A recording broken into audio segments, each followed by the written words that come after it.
Buenos nachos, muchachos, and welcome to that blasphemy we like to call the Semi-Pro Saturday Show, brought to you by our friends at Realty Mart USA. Check them out at realtymart-usa.com. One of the best in the business in the four-state region. They do everything from residential, commercial, land, agricultural, industrial. They'll do it all. And they'll work hard for you. They've helped sell my house and bought my house. They'll do the same for you guys, even in this tumultuous market. It's been tumultuous for the past few years in different various degrees, but they're still around. They're going to be around for a long time. Trust them now. So let's talk a little bit about last year, coming into this year, and the build-up to the opening day. So last year, we got to see the merger of two leagues, the CMFL and the Four-State Football League. They combined last year to create several teams. I believe it was 17, maybe 18 teams last year. Now, it was really a great season for the Four-State because, as you can see, we're going to bring up the graphic now. This was the playoff bracket leading to the championship game, and it was dominated by a lot of Four-State football teams. Now, there was a lot of chatter between Tulsa and Joplin. This was a great rivalry to come back to, and they met each other 3 times last year. The last time in the championship game, Joplin finally overcame the Tulsa curse and was able to win the championship game. And we're going to roll the beautiful footage here for the Crusaders, their first victory in a championship game since 2016. A long time to have a drought, but they figured it out and were able to get that championship game. And here is a couple more pictures from that whole game, and boy, that was a lot of fun. So this year, it's going to be a little bit different, just a little bit. There's been a lot of fun things that have happened in the offseason, and let's get right into it. So who are the 16 teams that are comprised in the CMFL this year? As you can see, it's 7 and 9, which gives you the total of 16. There's a reason for this. Now, we had a total of 18 teams coming into the season. However, one dropped off early. Another one dropped off last week. That team was the First City Cavalry. High expectations from this team. Little did we know they had extremely low numbers and have decided to go into a different league to be able to compete this year. I think they're going 8-man. So it's a little unbalanced this year, and we'll have to figure out how everything is going to match up when it comes to playoffs because, well, it's really unbalanced. We're going to contact the league and try to get some more information to find out, is there going to be a change or are there going to be concessions that are going to be involved in this when it comes down the road? What's going to happen with that vacated area with the First City Cavalry? Will it be a forfeit win? Will it be just a bye? They got to figure these numbers out, and once they figure it out and we know, we'll let you know. So as you can see, there's some great football here. Now, the Gateway and the Great Plains, as you can see, the Great Plains, I think, in my opinion, are stacked with great talented football. Not to take away anything from the Gateway, because the Gateway has got large numbers for sure. However, we're going to bring up some rankings to kind of show you a little bit more in depth of what we're thinking here. Number 1, coming in as Joplin Crusaders, last year's champs. They're reloading right now. They've got some even better talent. Look out for their quarterback. This guy is dynamic coming in from Iowa State. Cat's out of the bag. You guys are going to have to check it out yourself. Number 2, I took a lot of flack for this one. Now, I'm not making these rankings up myself. There is an independent council of 7 of us that are media folk that are not directly correlated with any team in the league that are comprised of these rankings. Number 2, coming in, Oklahoma City Bears. They have reloaded, restocked. They stole, straight up jacked the Tulsa Gators last year. And coming into this one, they took some of their best talent, were able to bring them over, and reloaded also from some outside guys. This is going to be a team to watch out for. Number 3, the Missouri Cyclones. The Cyclones last year were a very hard team to beat against, and to win against, I should say, but they came up short in the playoffs. Now, I can tell you that Twan Galladay is not going to sit down easy. He's going to reload, which he already has. He's going to install some new stuff. He's been a little bit quiet on that other side, so I think that's how he operates. We're going to watch, actually, we're going to see the reactions on the field this year. Look out for those guys. Number 4, the Tulsa Gators. Even though they got really strip mined from a lot of talent, they were able to really plug and play with some new talent. So we kept them at number 4 for right now. As we round out number 5 all the way through number 10, we can exchange maybe 1 or 2 teams in there. Now we put the Columbia Vipers in there as well, in place of the First City Cavalry. We see the Swarm are in there too. Now we've seen a lot of movement from the Swarm coming in this year. They were able to get some good players in there. Now you might be able to switch them out with 1 or 2 teams. We'll have to see. Prove me wrong in this one now. This is only preseason. Once we get into week 2 and 3, I'll be able to get a little bit more accurate, and all of us will be able to get a little bit more accurate with these rankings.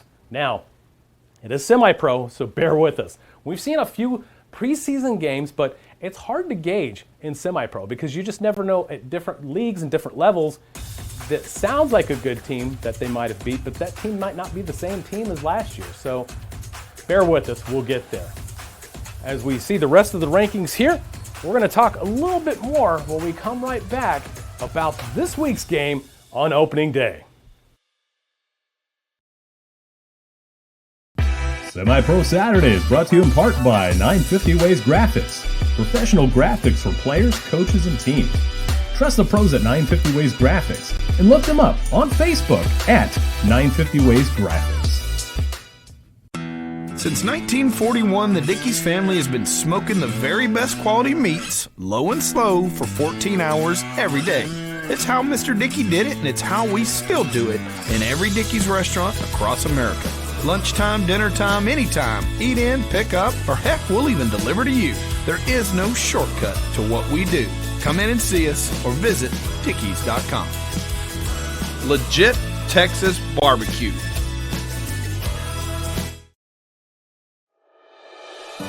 There's no place like home. Whether you live in Oklahoma, Arkansas, or Missouri, Realty Mart USA is your go-to real estate company for residential, commercial, agricultural, or land. We believe in strong connected communities and sponsor local events. Realty Mart USA, supporting our communities, supporting our future.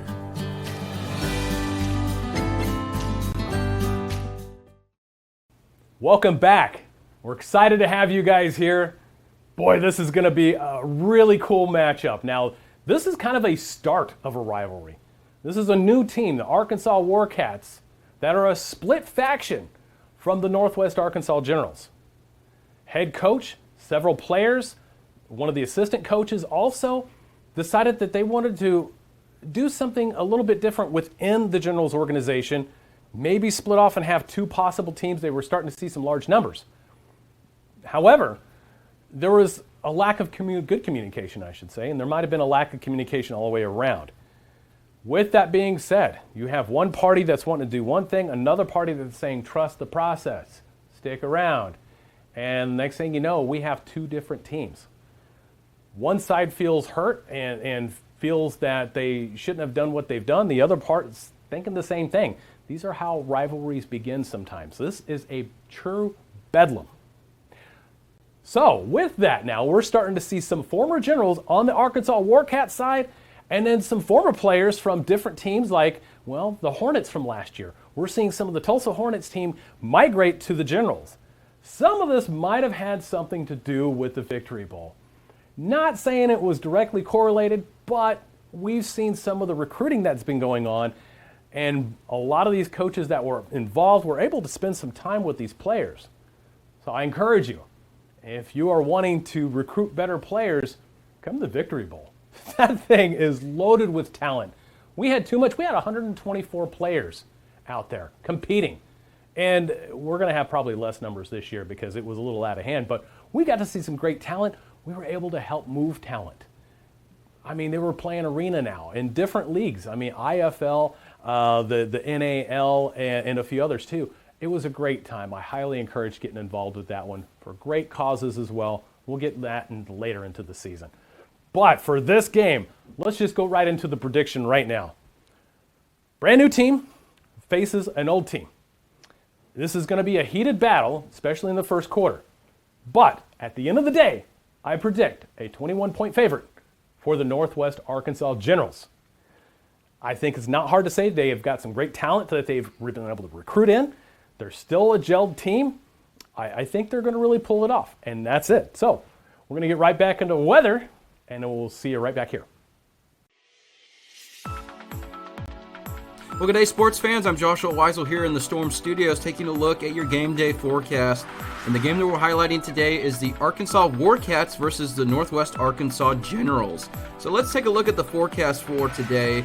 And as you can see, there's going to be a chance for isolated showers and storms in the afternoon. There's a chance for showers and storms in the morning as well, but in the afternoon and evening, can't rule out maybe an isolated shower or storm, but we're not expecting really any sort of major impacts, if you will, as we will start to see a little bit better conditions into the afternoon and evening. By kickoff, it's going to be around 60, and then by game end, it'll be in the mid-50s. So keep in mind, it's going to be beautiful for the majority of the game, but once we get past sunset, it's going to be chilly for some, as we are going to be, dipping into the 50s with that forecast as we progress into the evening. So let's move on, and I will show you the game day condition index. And like we said, it's going to be close to perfect for the majority of the game, except for the chance for maybe an isolated shower or storm or two. So just keep an eye on the radar. Otherwise, it will be pretty much near perfect. And again, some might be chilly with those temperatures lowering into the 50s as we get later into the evening. Finally, here's a look at my 3-day forecast for the weekend into early next week. Like we said, isolated chance for maybe a couple showers or storms, but nothing too major for today. Isolated pop-up shower or two possible tomorrow in Northwest Arkansas. And then we start off the week on Monday with highs around 69. Beautiful start to the week. Hope you have a great day and good luck to both of the teams. Hope you have a fantastic game night for both teams and the fans. Like we said, make sure that you're just keeping in mind there could be an isolated pop-up shower or storm or two. Not expecting any sort of major impacts, and make sure that you are prepared for game time with the potential that it could be chillier into the evening once we get past sunset. Otherwise, hope you have a great day. Good luck to both teams, and thank you for watching. Well, that's our show, folks. Thanks for sticking around. Looking forward to seeing you guys at halftime. Take it on down to the field. We welcome you live to Jonathan Ramey Stadium in Greenland, Arkansas. It's the home of the Northwest Arkansas Generals. Tonight, they host the Arkansas Warcats as part of Semi-Pro Saturday on the Southern Sports Network. I'm Heath Anderson alongside Carter Randolph. Now, Carter, let's start with these Northwest Arkansas Generals. Marcus London, he's got a good team this year. What are you thinking heading into the season? Yes, he does, and the first thing I got to say is Marcus London has been around this game for a long time, so the Northwest Arkansas Generals, they have a good guy at the helm, and from what he was telling me, he just loves the culture and the type of brotherhood these guys have when they came together to form this team. And the cool thing about this is the Warcats have a lot of old Northwest Arkansas Generals, so this is a form of a rivalry game here in Week 1, and Heath, it is the Backyard Bowl, so we are looking for a good wrap-up, but yeah, it is going to be a good game. Look for Quay Thomas to have a big start here for the Generals, looking as he is their quarterback, dual threat. Right on.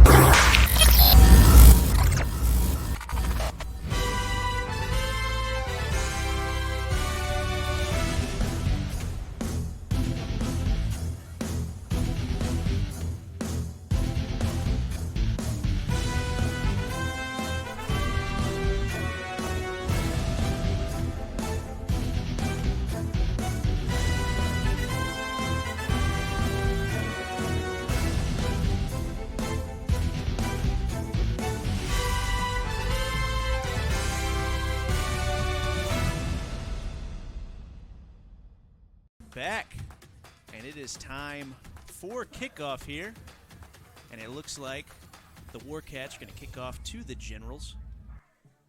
Everybody's getting in order. Now we've got NFL rules tonight, Carter, but we have high school refs, so I'm expecting the best. Exactly, to come out of should that. be a good one. Should have the best looking out after this one, as we see Marcus London already barking out orders to his players, wanting them to get going from the get-go here. I had a really nice conversation with him beforehand. He's a definite leader, that guy, you know. A tall leader. I mean, first time I met him, I just had to look up at him. I said, my goodness, Coach London, you are huge. We don't have his exact height, but I'm going to say 6'9". I would say 6'8", 6'9", no doubt. He's a big boy, and he has his guys ready to go as we have kickoff about to get underway here in Greenland, Arkansas, here at Greenland High School. And it looks like it's going to be number 4, Ty Ramsey. Looks like he's going to kick off for the Warcats. Cool uniforms for both teams. Got the red for the Generals and the black and blue for the Warcats. And he, like I was saying before we went to break, a couple of guys left the Generals after this last season to go play for the Warcats. I guess they thought they had something a little bit better going over there, which is kind of hard to say when you got a guy like Coach London leading the helm for the Generals.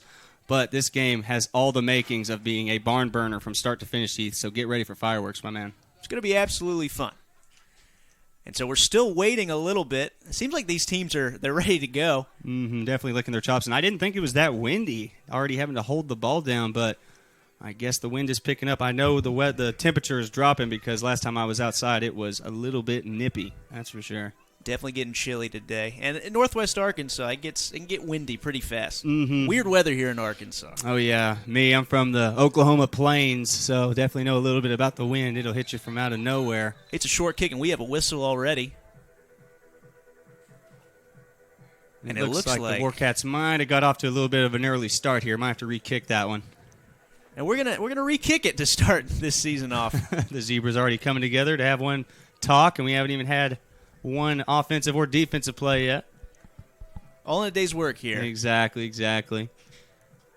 And here in Greenland High School, where this game is taking place, this game is called the Backyard Bowl because it is in both teams' backyards. Both teams from Arkansas. Both teams want to kind of make their name as the official team here in the CMFL out of Arkansas.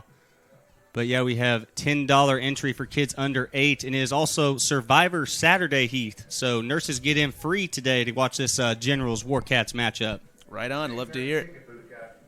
Thank you, all our nurses out there. We still have some confusion going on. Now, let me ask you this, Carter. While they're trying to figure this out, can you tell us a little bit more about the CMFL?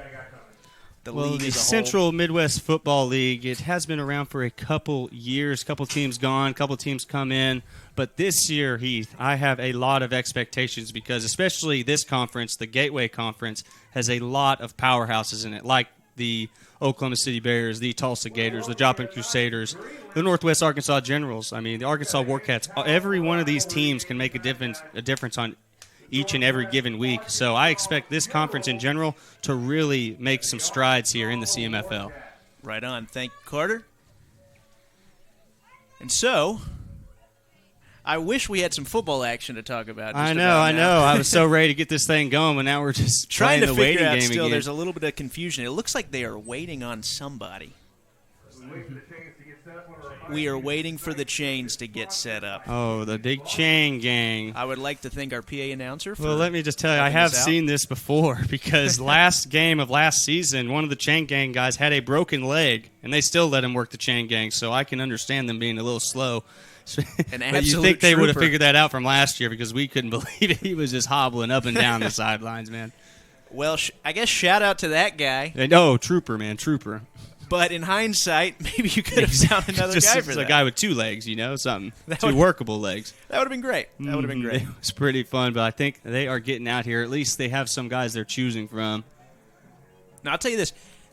This is sort of I'm going to be honest with you, this is my first experience with semi-pro football. Oh, get ready, my man. It is a good one. Yeah, I mean, it seems like, we're here for the love of the game. I mean, you got guys from ages 18 all the way to, I think one of these guys on this team is pushing 40. No doubt. And so these guys are out here for the love of the game. They have full-time gigs along with playing football here on the side. And so, I mean, expect the unexpected. And that's something I had interviews with the Northwest Arkansas Generals a week ago, and that's something they were saying pretty repeatedly, is that they have a brotherhood here on the team. And I'm sure that goes for the Warcats as well. But like you said, these guys have other jobs, other responsibilities to take care of, and they still find time to practice every week, play these games on Saturdays. And that comes down to the bond these guys have, because there's a lot of new faces on this Generals team, but there's a lot of the same faces who can kind of bring these guys together and make this a unit and see if they can have themselves a successful season. Yeah, I was able to talk to Coach Wayne Hall of the Warcats beforehand, speaking back on that idea of integrity, culture. Both these teams seem to like the culture that these teams are producing, and so I think as far as like sportsmanship today, I think we could see maybe a pretty good game. No doubt, and that's what this league is all about: sportsmanship, hard work, and just good football. And all these guys, like you said, some of them are old, some of them are young, but that makes the perfect melting pot for some of these teams because you got your older guys who can kind of lead the way, show the ropes to these guys who are straight out of high school, straight out of college, whatever their case may be. But when you get all those sorts of different guys together, as we see an onside kick, and it's off the helmet, and I think that's going to be Warcats' ball, Heath. What a start to this one. Wow. After a long delay, the Warcats recover the onside kick. It was off the helmet of one of the Generals players. It's off of number 42, Robert Allen, the running back linebacker. And, yeah, that ball just had the perfect little bounce up, popped up in him right in the face mask. And recovered by the holder on that kick. It was Braden Talley. Braden Talley kicks it, grabs it, gets the team his ball, and what a start here for the Arkansas Warcats. Don't think it could have gone any better here for the team in black and blue. Could not have been a worse start, too, for the Generals. So the Warcats are going to start at their own 46-yard line. Right near the midline mark. And number 1, we have Smitty Wright under center here for the Warcats. And look for a little bit of dual threat from this guy. He can throw it, but he also has some wheels under him. It's Smitty Wright, and then you got Nick Harris in the backfield, and it's a pitch to Nick Harris. He goes to the left side, and he gets about 4, maybe 5 yards. Good run. A lot of contact on that play. That's a good way to start. You can tell that hit was getting built up all preseason. He's been waiting probably the past couple weeks to lay down the wood on someone like that. Good start to this one on both sides. So 2nd and 6, right at midfield for the Warcats. Going to come at you with multiple offenses. You know, they got varied personnel groups, and so we're going to see a little bit of everything here with the Warcats. Yep. With the Warcats, they like to run kind of a multiple set offense, have a couple different looks they like to throw at you, definitely mix in a little bit of everything. And for the Generals, they're going to see a lot of spread with single back. As that ball's on the ground, Heath. And we have another potential change of hands, and it is the Generals' ball. I was about to say, from those reactions, that looks like a General recovery, and it is. And the Generals, after 2 plays after the onside kick, get the ball back at the 50. And we just had a little bit of trouble on that handoff, and the Generals come up with it. And I know I said this was going to be a barn burner from the get-go, but this is something we did expect. I mean, first game of the season, there are going to be a couple hiccups. So look for both of these teams to try and find their balance and trying to get their rhythm underneath them. Yeah, I was able to talk a little bit with the coaching staff of the Generals beforehand. They're like, it takes a while. This game is sort of not a practice game because they're trying to win, obviously, but looking to see what they are today. Got to figure out what kind of your team likes to work with. You know, you have some plays that you think are going well in practice, but then you put it out in a real game, and you get -4, -3 yards every time. So you just kind of got to figure your purpose, and that just looked a little funky right there. I think that's going to be a false start. Yep, and it is going to be a false start. So we see our first piece of laundry today. Hopefully the referees limit those as much as possible. I mean, if you see some oblivious, you got to call it, but definitely like to see a less stopped and less ruled or foul-driven game. Carter, can you tell us a little bit about the Generals quarterback, QWA Watson? What does he like to do? Quay Watson, he is like the Warcats QB. He is a dual threat guy, but he has a cannon on him. He would prefer, I think, to run it more times than not, but if he sees a guy open downfield, he's going to take a chance. As we see here on play 1, they just get him to the outside and let him work a little magic. Right on cue, he keeps it, and man, he's able to get a lot more yardage than it looks like he could have. He started about 5 yards behind the line of scrimmage, but was able to tiptoe for around 2 or 3 right there. So it's going to be 2nd, and looks like about 9, maybe 8. Right just past midfield. Good run by the quarterback there. And, folks, expect a lot of that from the Generals. They like getting outside the tackles, and they like using their speed. So expect them to try and outrun the Warcats from start to finish here. Watson in the shotgun. A little bit of a high snap. Rolls out to his right. So looked a little funky. Tried to float it up to number 12, just a little bit out of reach, as Thomas was looking for Ronnie Smith. And it's incomplete pass, but there is a flag on the play. Scratch that. That was Rico Howard, number 13, actually. And Rico, he's a new guy here on this Generals team. He came over from the Joplin Crusaders, last year's CMFL championship winner. Shout out to the Joplin Crusaders. They are a good team and brought a lot of good guys back and also brought a lot of good new faces in. So look for the Joplin Crusaders to make another push this season for a CMFL championship. And Rico Howard, I think he was the second or third leading receiver on that Crusader team, so definitely a big pickup here for the Generals in their receiving core room. And we got holding on the Generals on that second down play, so they're going to move back 10 yards. And that is a drive killer. Heath had something good going, was inching their way, but now that's going to push them back to make it, what, 2nd and 17? Pretty close. Second and not manageable. Not Let's just manageable. say that. Second and very long, no doubt. And now So, that changes your offensive scheme here. They are a spread team, like to throw the ball, but they really are hoping to establish that run game. Yeah, definitely like that deuce set, 2 receivers left, 2 receivers right. Oh, and there's another bad snap. Really high snap. Watson's able to recover it. He's slipping around. He's way back, almost to the end zone. And it looks like, did they tackle him? Okay, they're going to call him down. He fumbled it as he was falling, and they are going to call him down right around the 5-yard line. This is... you just lost about 30 yards on that play. Yeah, that went from bad to worse there for Quay.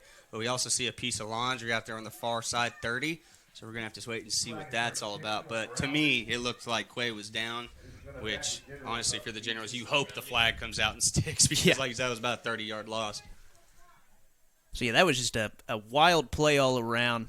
Laundry on the field, like you're saying.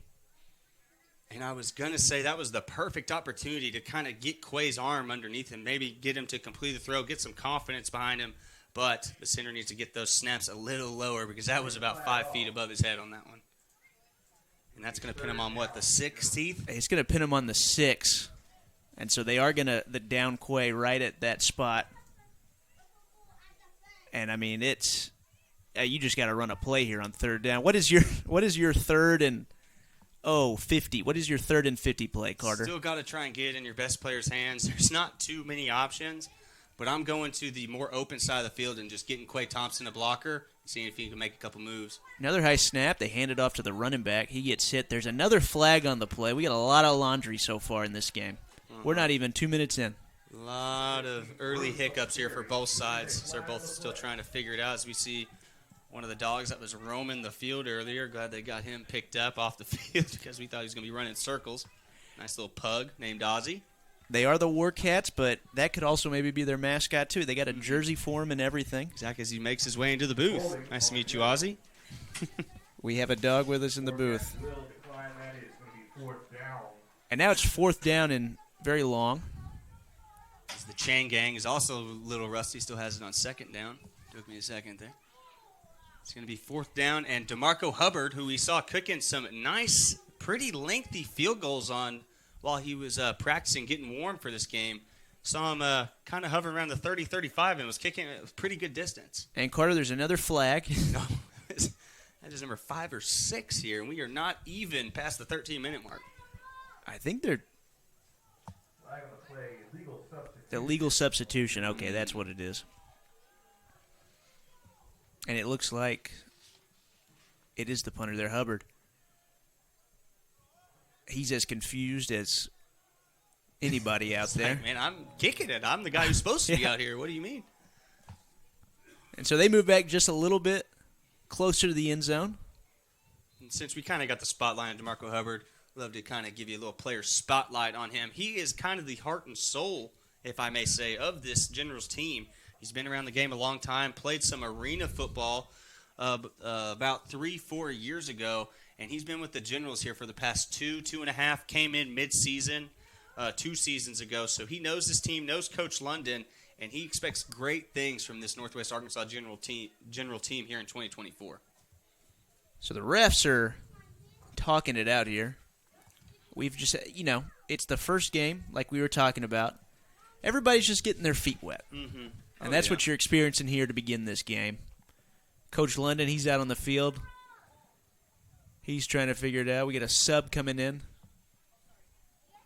Looks like number 88, Dante. Excuse me. Not Dante. Yes, Dante Javen. He's coming in now. And we still have some talk. Now you just wish you could get a mic inside that huddle and see what's taking them so long, because they are really discussing this one. They really are. Thoroughly. We're going to have to figure this out. And by we, I mean the refs, Exactly, and then we specifically are going to try to put together the pieces. Exactly, pick it up as we go. But it looks like they're figuring it out now, and the Warcats are primed to have good field possession to start their next drive. Exactly, looking like they're going to get it inside the opponent's 50, which they had good field position on their first opening drive, but that fumble just made everything come crashing down. It's a short punt. Hubbard gets a friendly nice kicker's bounce, though. They're going to pick it up and try and make a couple moves. That's number 8, and and it's he another drops the fumble. ball. And that looks like a general recovery again. And the Generals have the ball. Wow. Oh, my goodness. I thought number 8, the Warcat with the fumble is Red Cohen, number 8, the DB wide receiver. And he was making a couple shifty moves, and then the ball just seemed to drop right out of his hands. You cannot ask for a better ending to that drive for the Generals to get the ball right back. It's going from bad to worse for the Generals, but a mistake from the Warcats ends up giving them life again. After all these mistakes, the Generals could end up coming on top here before the end of the first quarter. So the Warcats already have 2 turnovers, 2 fumbles specifically to start this game. And let's see if the Generals are going to be able to capitalize. And let me tell you, Carter, we have another flag. It's in the corner over by the end zone. Oh, my goodness. I didn't even see that. And you can see Coach London inching his way out there. I think he's already about ready to explode. Well, he's saying to decline it, so it must be on the Warcats here, which means Generals have no problem. Yeah, he's good. Never mind. They're going to keep the ball. Let me tell you, everybody, Coach London is not a guy you want on your bad side. His reach has got to be 85 inches. I mean, he is huge. They're going to decline that. Yeah, got to. So I'm pretty sure that means they would have had to have re-kicked. So the Generals get a first down at their own 41-yard line. Really just got, about a 35-yard bonus on that punt there? Exactly. Warcats returner number 8, Red Cohen, picked it up on around the 50, managed to wiggle his way for around 5 or 10 yards, then ends up dropping it on the 40, giving it back to the Generals. And like I was saying earlier, the Generals like to work it outside, and I think we're definitely going to see more of that because the Warcats D tackle number 71 is a force. And another bad snap. And Watson's just got to throw it away. He gets flushed out of the pocket. Watson throws the ball away. And that's a smart move by him to throw that away, keep it second and manageable at 10. If I'm Quay Watson, I'm going to go talk to my center right now, give him a smack on the butt and say, hey, let's forget about those. Let's figure it out right now, huh? Just trying to make it. I mean, you know what we've done wrong. Let's try and fix it here. There you go. Yeah. You know, he's had a few high snaps, now a low snap. Mm-hmm. He can find his way somewhere in the middle of there. So it's going to be second and 10. Watson is flanked by, it looks like, number 15, Jacob Bruce. Running back there. Jacob Bruce, more of the speedy guy. They have 2 running backs here that they like to use, do the Generals, and that's Dante Powell and Jay Bruce. Another keeper. Watson loses it, but ends another up going flag. out of bounds. I think we all know what that one's going to be. I think that's going to go back 10 for a hold. Yep, and it looks like both teams know it. And they are going to walk back. It's going to be second and 20 for the Generals.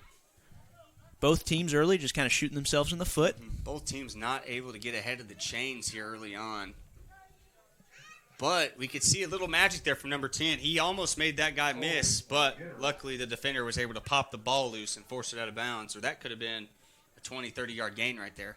Yeah, Watson, he has that speed that you were talking about, and you're able to see flashes of it early here. Exactly, and his first instinct is to run, Heath. I mean, if he sees a guy downfield, he's going to try and send it. But if he sees a crack in the armor, he's going. So staying in that shotgun, you got 2 guys at the bottom of the field, 2 at the top. Watson looks around. About ready to get the ball going. And it's another high snap over his head, and he just falls on it. And he's going to take the yards lost. And, man, it is just tough going right now. Tough sailing here for both teams. And Quay, you can see he is just getting frustrated right now, still laying on the ground, wondering when, and what he can do to fix this problem here his team has. And I think we're gonna have a change in center. I think you're right. Number 45 comes onto the field, and they're taking off number 38.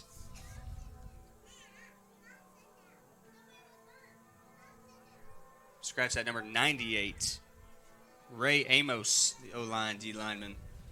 And Ray, talking to him in the interviews last week, he was a really happy-go-lucky guy. So I don't expect him to really be held down by this, be kind of emotionally down, because he's more of a bounce-back guy. He's always looking forward. So expect Ray Amos to make some plays later on in this game. That was a good snap there. Handoff immediately stuffed. The new guy comes in, puts it right in his numbers. Bruce had nowhere to go on that one. Good tackle. Looks like number 94 for the Warcats. That is Josh Nichols on that tackle. And the guy to really look out for here on this Warcats defense is number 15, Jonathan Bowen. He's kind of the leader there in the middle of that Warcat defense. Middle linebacker, big, strong guy, around 6'2", 215. He can make a difference. And he's a guy who is not afraid to lower the shoulder and hit somebody. So definitely look for some big plays there from number 15. So it's going to be third and very long. Third and very long. Sometimes you try to do math, and there's another flag on the play. I think that is a timeout, Generals. Flag has been picked up. Never mind. And yes, looks flag? like you're going to call a timeout. I'll tell you, these refs are busy so far. Making their presence known early. A lot of talk between them. A lot of huddles so far. So we are just about to get under the 11-minute mark. It's been definitely a slow start to this game. You can tell they're starting to pick it up on both sides. Yes, we got. Yeah, I mean we're still talking right here. I guess. Was it a timeout or was it a flag? I am a little confused right now. I saw the referee putting both hands over his head and then pointing to the general side, so I'm going to assume there was a timeout called. That works for me. Coach London probably saw something in his lineman that was about to get called and just said, let's just take this timeout, talk it over, maybe inspire these boys to get their head in the game. It's a good call. I wonder if it's hard for teams to kind of pump themselves up in times like this where there's a lot of stoppage in play and a lot of just hanging around. I would say yes, but in this league, it's all about the love of the game. Every one of these guys wants to play every day, so I don't think that's a problem, Heath. I think every one of these guys is just licking their chops, ready to lower their shoulder and just lay the wood on someone. Pretty short punt by the Generals. It gets just past that original line of scrimmage. And so they got 2 fumble recoveries so far and have not been able to do anything on that.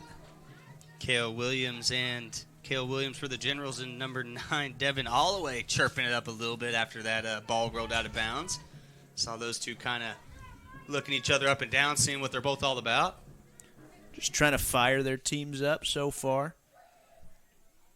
Wright's coming back out at quarterback, followed by, it looks like, number 20. And a guy that we want to... Smith. Smith's definitely a good player. And a guy that we want to look out for here on this Northwest Arkansas Generals defense is number 2, Radarian Cobbs. He is just a freak of nature. You're going to see him kind of on that short side, outside linebacker position. As we see a breakaway here from the Warcats, that's going to be a 30, 35-yard gain there. And Rayshon Gates takes it out to the left side, and he goes for a huge gain. That's the biggest play of the game so far, and that'll get the Warcats going. I think that might get this game kick-started. First big play of the game, and what a way to start it. I mean, once he got to the outside past the tackle, he was gone, off to the races. And so it's going to be first down, first play in the red zone for the Warcats at the 15. That was on number 0, Cale Williams' side, the defensive back, and he was talking about how he likes to come downhill and tackle, and that time he just got pinched outside, and the gap was right there. We got another flag on the play. Somebody jumped early. And Wayne Hall, number 26, was able to take advantage of it for about a 35-yard gain. And so they're going to call false start on the Warcats. Somebody flinched up there at the line of scrimmage, and so they're going to walk back 5 yards. So it's going to be 1st and 15 out the 20. Scratch that name from earlier. That was actually number 29, Rayshawn Gates, with the nice 30-yard run. So Ramsey hands it off to Gates. So we're going Trying to find something. Again. Gets a nice block, but maybe gets back to the line of scrimmage. He gets pushed out right at about the 20-yard line again, so no gain on the play. And so it's going to be 2nd and 15. Second and manageable. We'll see if they stick to the run game here or try and maybe open one through the sky, see if they can find someone. We have yet to see Smitty Wright throw the ball, so I'm interested to see how his wing looks. And maybe this will be the opportunity here. Wright goes back to pass, and he does pass it. And Almost good play. Good stop by the Generals cornerback there to break that up. Pretty good pass there by Wright. Need a little bit more juice on it, I think. A little bit underthrown, but not the worst thing I've ever seen. I mean, he gave his guy a chance to go up there and get it. It was almost picked off, but almost mossed at the same time. So, yeah, we can live with that. But, yeah, good play by the Generals defense. And so it's going to be 3rd and 15 now. And that's when coaches tell you on those long fade routes, you want to aim for that back pylon. Because best scenario is your guy's going to go up right over there and just kind of work his way to the corner and go up and get it. And this is NFL rules, but you do need 2 feet. You do need 2 feet in bounds when you make the catch. So Wright takes in the shotgun. He's looking around. He's got nowhere to go. And he's stuffed by 2 Generals players. Number 45 and number 55 with the stops. Number 45 is Alex Alberti, along with John Childress, both of them making a big play here on a big 3rd down. And so now it is 4th and long. And at this point, you probably cannot kick a field goal. Unless you got DeMarco Hubbard, I think they're going for this. And so, yeah, they're going to figure out what they're doing here. It looks like they are going to go for it. We have not seen Dante Javin's leg from that distance, but it looks like he just doesn't have enough power to get there, so they are going to go for this. Going to do a split back set. Got 2 receivers out to the left, 1 on the bottom right. Wright gets the ball, and it's a short little pass. It's going to see if their guy can make a move. That's number 40 with the catch, Hunter Hargris. And he does not get much on that play, and the Generals are going to take over. And so, after a long run there by Gates, the running back for the Wildcats, Generals are able to take a stand, and they're going to go back on offense, and we're going to take a quick break. We're going to be right back. It's 0-0. We'll be right back with more action.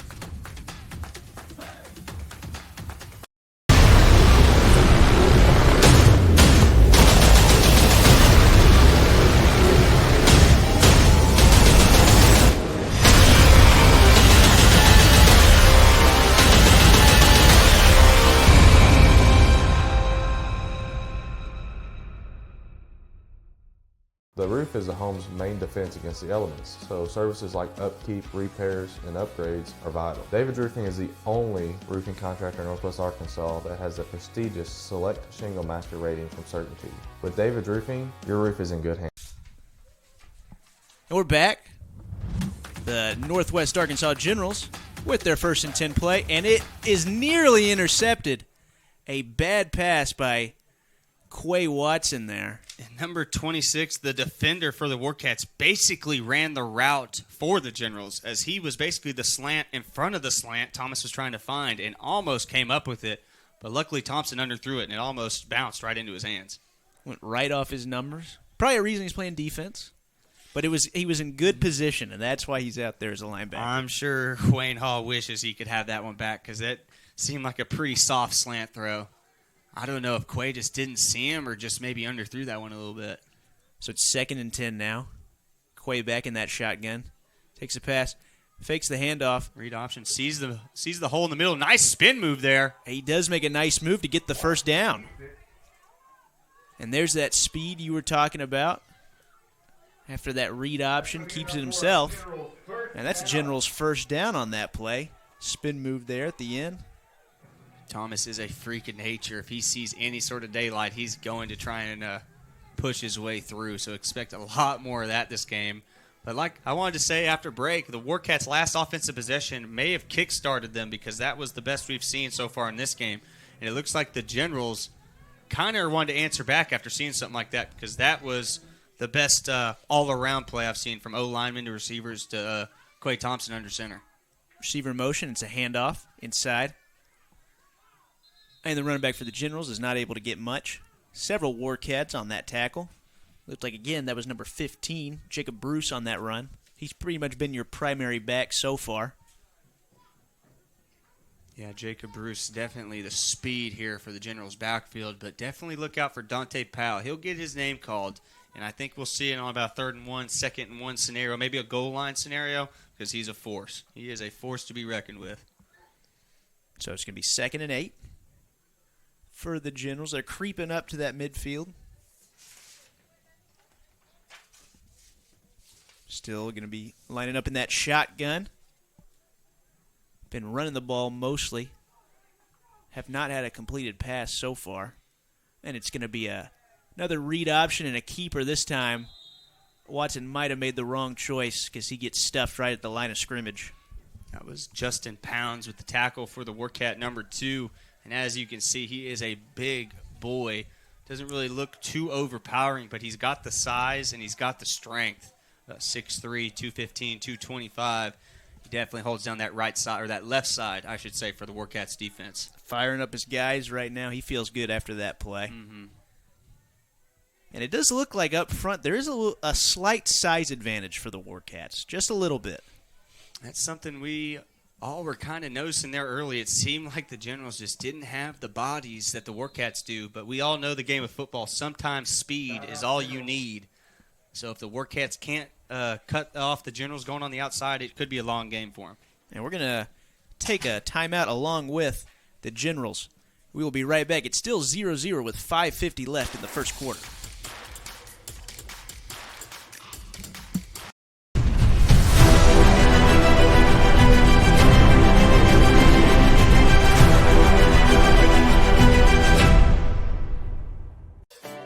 With the taste of friends, family, and backyard barbecues. Bentonville Brewing Company. Family owned, family operated, family friendly.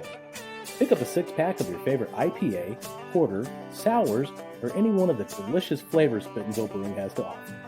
Or enjoy a cold one on tap at your favorite restaurant. Bentonville Brewing Company. Quality, consistency, assume your natural state. Bentonville Brewing Company, Bentonville, Arkansas.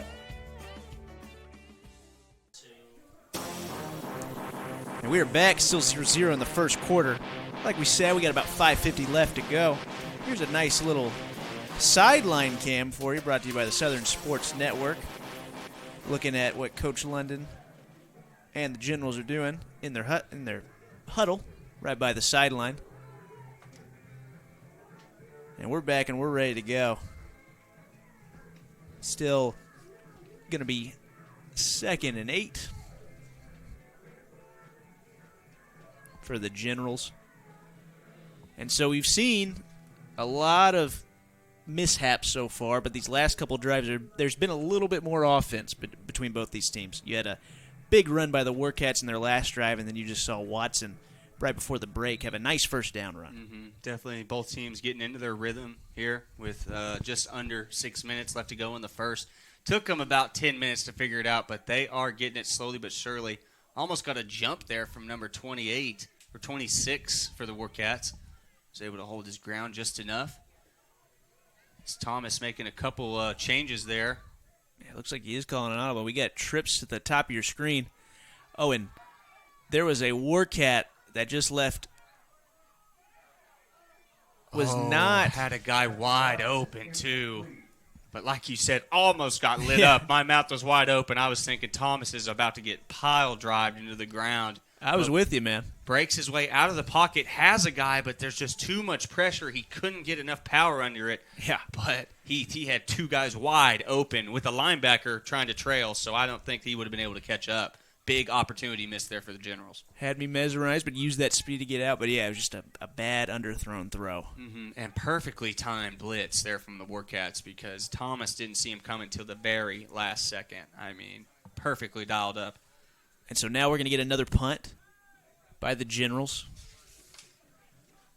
And your punter on this one, I'm trying to read that number. It looks like number 89 potentially. Or 99 maybe. And there's a flag on the play as well. A punt that goes about 25 yards. Yeah, shanked that one a little bit. But there is a flag on the play, and it's going to be probably offsides. And that is number 88, Dante Javen there, who just kicked that one off for the Generals. Shout out to our producer for giving us the inside scoop on what that flag was. And Javen, you're going to see him more of the punting, the long kicks, but DeMarco, you're going to see him doing the place kicking and things like that because for being a D lineman, DeMarco has a leg on him, and he is not afraid to use it. Like we said earlier, saw him around from the 30, 35, or the 25, 30, kicking nicely distanced field goals. Plenty of room to spare. So they're going to get to kick again. Hopefully Javen can get a better punt this time. And I think if they were on the other side of the 50, they might go for this because it's only 4th and 3, but going to make the smart play as Coach London and just kick this one into enemy territory, see if his defense can hold, which is something Coach London strives for because this Generals team does have a good defense. Their last preseason game held the Camden Phantoms to 0 points, won that one 20-0, which just a preseason game, a lot of learning going on there. But the Camden Fountains are a respected program, been around for a long time, so that is a good sight early on in the season. And it has been defense so far in this one as the Warcats try to get something going. Still 0-0. That punt ended up placing them on the 15 there in Warcat territory. So longest start to the drive so far for both teams here. Mm-hmm. And so let's see what the Warcats can do here. Had 2 fumbles and then had a pretty good drive that ended in a stall in the Generals' red zone on their last attempt. And so let's see what they can do here. Right back in the shotgun. Flanked behind by number 29, running back Gates. Right, he's scrambling around looking for somebody. He throws it. Just a little flick of the wrist, and that it's ball's an picked off. interception. That is number 0. There's a piece of laundry down, Heath. We're Kelly going to wait and see Williams. if that one's it. And Kelly Williams is going to score, but there are 4 or 5 flags down on the play. The first one was about right when he intercepted the ball, so we're going to see what happens here on this play. And I don't think you can call interference, so we'll see what they call. But, man, the ball was just hung up there. They both went for it. I thought that was open season. The second flag, however, that was blocking the back if I've ever seen one. I mean, boy got lit up. I didn't even see it. So that one's definitely going to cause some harm. But the first one's the one we really want to see what the boys in black and white say. Yeah, we're gonna see what happens because I'm with you. It did not look like you could call interference on that. It looked like a fair play at the ball, but it looks like we're going to see talking to the Generals, so this one might be coming back, and it is. You can see the offense coming back out for the Warcats. And so what they ended up calling was a little PI. Mm-hmm. I guess they thought he went up over the top of him, but Coach London, I thought you were about to get hit in the back of the head. My goodness. The guy threw a football and almost smacked the Generals head coach. But, yeah, that is a huge call. And we've seen a bunch of calls here from the boys in black and white early, but that one has got to be the most substantial so far. Could have been a game changer there for the Generals, a great spark to get them going in this season. Cale Williams made a great play on the ball, but I guess he might have got there just a tad bit too early. But that is one that the Generals might think about here for definitely the remainder of this half. It looks like what the refs are calling. And the Warcats are going to get their ball back. There is some confusion on whose ball it is. And okay, so it is going to be the Warcats' ball. It looks like they are trying to figure out exactly what ball to be using right now. Whether it's a Generals ball or a Warcats ball. It looks like the Warcats finally have their ball. They might be talking about this interference, Heath. They might They just might be be changing discussing it. it. I would doubt it, but there is a chance here because it's a pretty decently long conversation. It looks like one of the Warcats is making a play. That's Wright, the quarterback. It is going to be pass interference on the defense. Huge call there for the Generals. Go from a pick six. The Warcats getting the ball back and a couple extra yards behind it. So, yeah, it just took them a while to confirm it, but it is PI, and that's a huge call. Mm-hmm. That pushes them from their own 15, and is going to advance them all the way to around the 40-yard line. Past the 40, on the 41. And, yeah, that negates a pick six for the Generals, and so the Warcats get a really great addition on their drive. And Coach London is being told to get back. We've talked about it before, but he's got energy, Coach London does. Yep, seen a lot of things in this game. Been coaching for a very, very long time. He has been the Northwest Arkansas Generals team started after the Northwest Arkansas Battle switched to an 8-man football team, and there wasn't an 11-man team anywhere in Arkansas or in the Northwest Arkansas region. So Coach London took it upon himself to get this Generals team started, and they've just been going ever since. I mean, that was back in 2006, 2007, I believe, and he has just kept the train rolling. And we got everything figured out.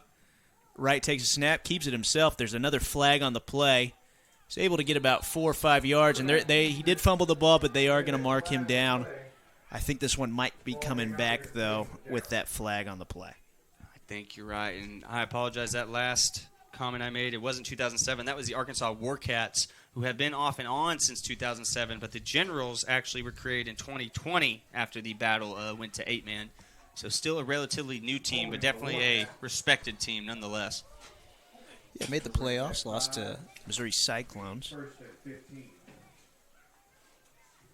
And, yeah, we've had a lot of laundry so far in this game, like we were talking about. Benefiting both sides. It's not like one team is really just making all the mistakes here. I mean, a big PI there for the Warcats, kind of get them kick-started, just to be basically fall flat on their face after the hold.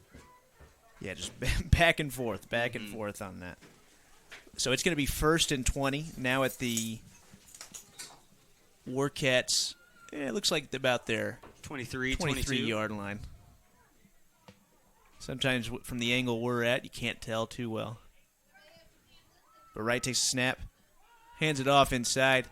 Gates tries to get a little bit out of it. He maybe gets a yard on that play. The number 45, Alex Alberti, for the Generals defense, able to wiggle his way over there, only give him a no-yard gain. That they dropped him down back at the line of scrimmage. It's going to be 2nd and 10 here. And that was actually Stidrell Grayson on that run. They made a running back change, and now he gets subbed out. There is a quarterback who is warming up on the sidelines for the Warcats. Ty Ramsey is over there throwing the ball. And so we talked about that multiple personnel set that they like to do. We might see different quarterback at some point. And the running back who takes that ball looks like Drew Williams on that run. He's able to get a few yards on the play, but it's still going to be 3rd and long, very long. Not the longest we've seen here in this first quarter, but definitely got a ways to go. We'll see what the Warcats think up here. And I doubt they're throwing the ball since they got a quarterback. Actually, he's coming into the ball game. The southpaw is coming in. That is number 4, Ty Ramsey, coming in at QB here for the Warcats. We will keep you updated on what happened to old Smitty Wright. Yeah, just from seeing them in warm-ups and stuff, it looks like Ty Ramsey might be more of your thrower. Mm-hmm. And so expect them. I mean, they got trips down to the bottom of your screen. See what they do here. Tough snap, but Ramsey able to get out of it. He throws a deep ball, and good defense by that general safety on that play. Good defense by number 0, Cale Williams. Big break up there, and it wasn't a bad-looking ball there from Ramsey, but just a little bit underthrown. Lucky that one wasn't picked off. Yeah, Cale Williams was the one that had that interception earlier that got negated by the pass interference. And so, good play by him. Looks like they're going to have to punt it. Or the Warcats. And So they are lining up in that punt formation, and it is going to be Ramsey who looks like he's going to be punting that ball. I will say that is one of the longest possessions I've ever seen that only managed to go around 15 yards. That took a very long time. But a nice punt. My goodness, number 4. So Ramsey, And a QB / great punter, bounce. but And rolls it to the will end end up being a zone. It touchback. was a great bounce, but unlucky. It just kept on going. I mean, that was about an 80-yard punt. My goodness, you can see number 4 head held high after that one. That was about a 50, 60-yard punt. My goodness. Just booted that thing and then got the bounce. And I see another flag on the play down here at the bottom of the field. Hopefully he just dropped that one, didn't actually throw one. And so, I doubt we'll be that lucky. with about 2:36 left to go, Generals are going to get the ball back. They're going to start this drive at their own 20-yard line. Help me out real quick. Are NFL rules touchback at the 20? Touchback at the 20, yes. Right on. Thank you. They have not started making all the crazy adjustments the NFL has just yet, but they are trying. Because I believe they changed it to the 25, right, in the NFL? You might be right. I think so. You might be right. And there's also a funny thing, just because, NFL draft's coming up here in a week, get a little NFL talk in there. The NFL is actually talking about taking the kickoff out of the game completely. I don't know if you've seen that. I've heard of Basically it. starting a line of players on around the 30, 40, so look out for that this season. Should be interesting. The game is changing. Oh, yeah. But not here. For better or for worse, it is changing. I know some of my old timers, seeing the 90s teams, those early 2000s teams know some of the changes they're making. That was a cannon there from Watson. Had a guy with a couple steps, but just overthrew him just a bit. Yeah, overthrew his receiver. That's number 11, Ronnie Smith. Overthrew him just a little too much, but first pretty good long ball by Watson there. And so let's see if the Generals try to open up the offense a little bit more here.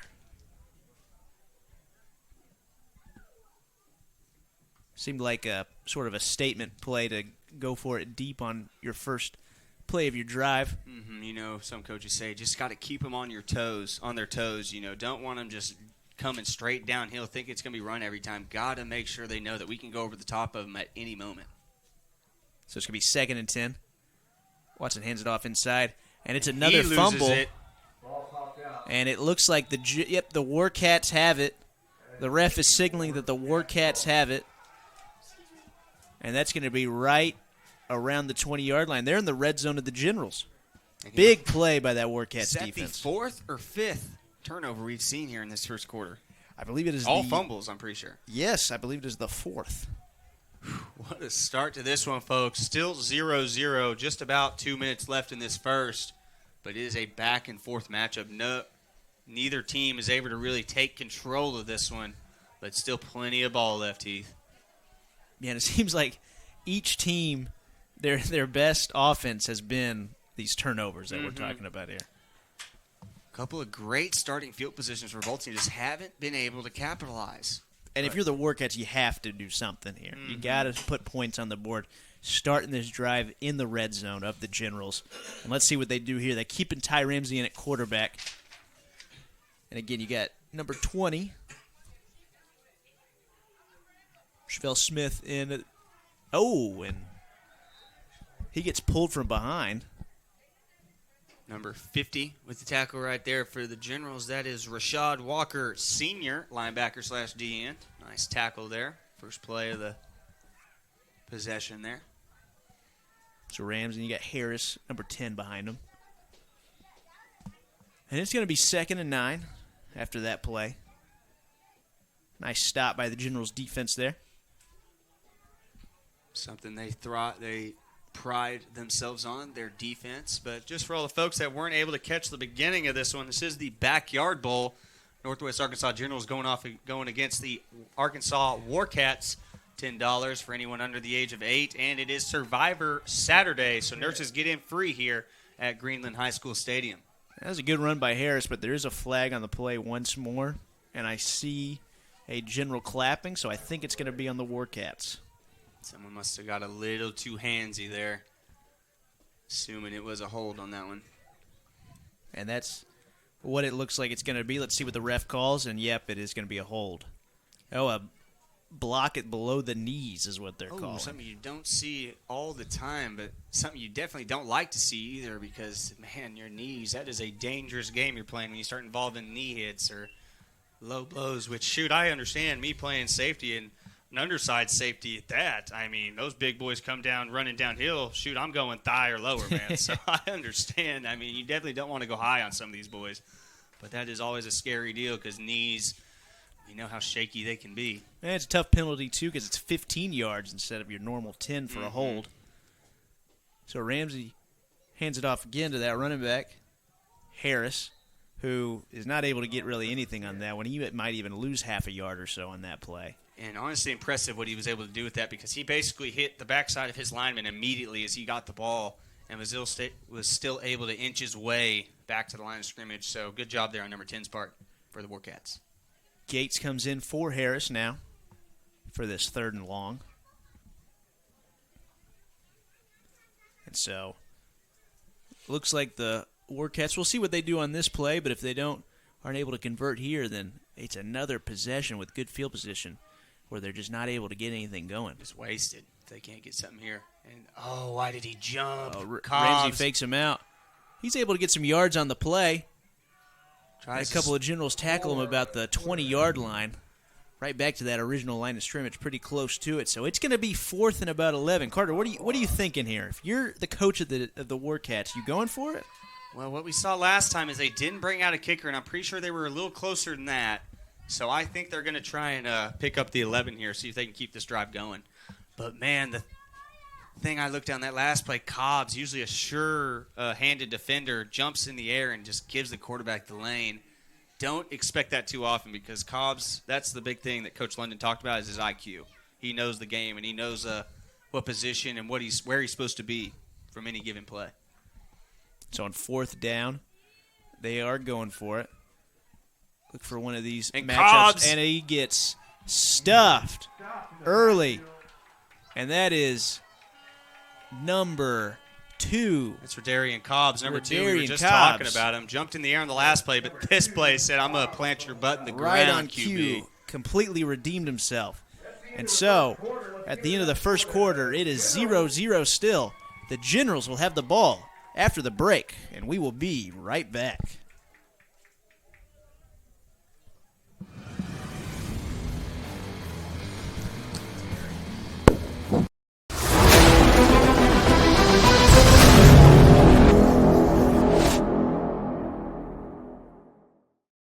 Semi-Pro Saturday is brought to you in part by 950 Ways Graphics. Professional graphics for players, coaches, and teams. Trust the pros at 950 Ways Graphics and look them up on Facebook at 950 Ways Graphics.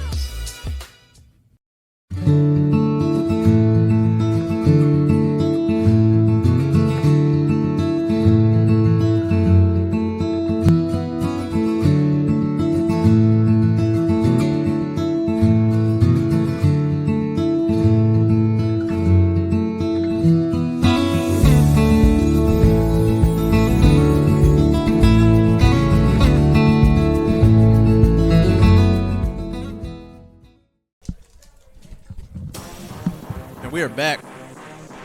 It is 0-0 still to start the second quarter. And the Generals had a huge stop. And it was number 2 on that stop for Darian Cobbs, who we were talking about. One of the guys to look for on that defense makes a huge sack on 4th down to get the ball back for the Generals.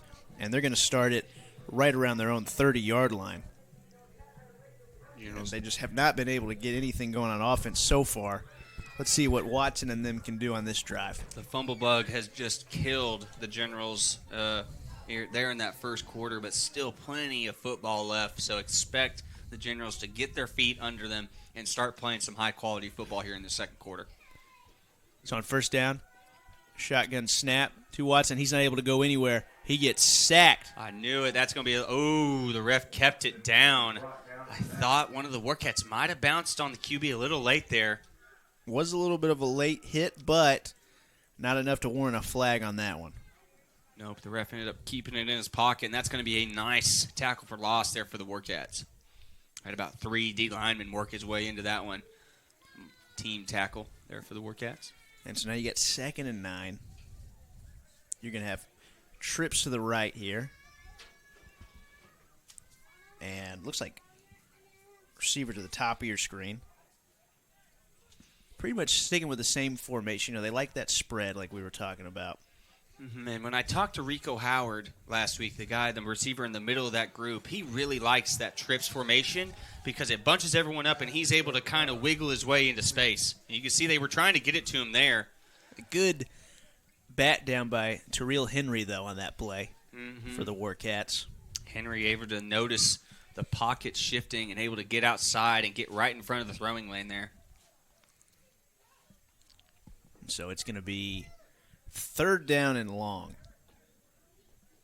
Not the start to the second quarter that the Generals probably wanted. Just really just not able to get anything going. And those are 2 good play calls. I saw open men on both plays, but the Warcats just had a just as good defensive call, which was able to kind of trump both of those and able to And another high snap. Watson's able to get it. He's trying to find somebody. He just throws it away. It gets flushed out of the pocket, and he just throws it away. You can see the frustration on number 10's face. He is already just getting a little tired of his receivers not getting open, the pocket breaking almost immediately. Coach London might need to get his offense together and get their spirits up and maybe give them a little bit of a pep talk to try and get their head back into this ball game. So it's going to be 4th down. They are going to punt this ball. Complete change of formation here as they bring their special teams unit in, do the Generals. That's going to be Dante Javon coming in to kick this one away here for the Generals, or punt this one away, I should say. And it looks like Devin Holloway back to return this punt for the Warcats. Both these teams here in this area of northwest Arkansas. On this Saturday night, part of Semi-Pro Saturday, brought to you by the Southern Sports Network. Yes, sir. We're able to get this matchup in right before the cold front comes in. It is getting a little nippy out there, but I honestly think it is perfect football weather here at Greenland High School. It feels like fall in the spring right now, Carter. And we'll take that. And it looks like the punter almost caught that ball with his knee on the ground, but he's able to get it off. He gets it right past the Warcat 45. Able to get a kicker-friendly bounce, push it an extra 5, 7, 8 yards. Able to pin the Warcats in their own, on their own 42. I believe that was Javon on that punt. So he was able to get it off, and Warcats are going to come back out on the field. It's been a tough one so far for both teams as far as offense goes. The Warcats have been able to actually get into the red zone of the Generals twice in this game so far and have not been able to convert. Several Generals players have come up big for that defense in the red zone to stop the Warcats from scoring. It is just trench warfare right now here in this CMFL opening day matchup. Both defenses just sticking their nose in the ground and not budging. But we know Coach London has a mind for offense. He can get things going, and so does Wayne Hall. And Ramsey with a conversion on that pass to number 5, Jamarcus J-Mo Alvis. That's going to be Ramsey's first completion. It was a nice one, a nice 15-yard pickup, able to move the chains and move it into General's territory. That's what you want if you're a Warcat. Start this drive. They're now at the General 41. After a nice little out route by Alvis, he's able to take and use a little bit of his speed to get that first down.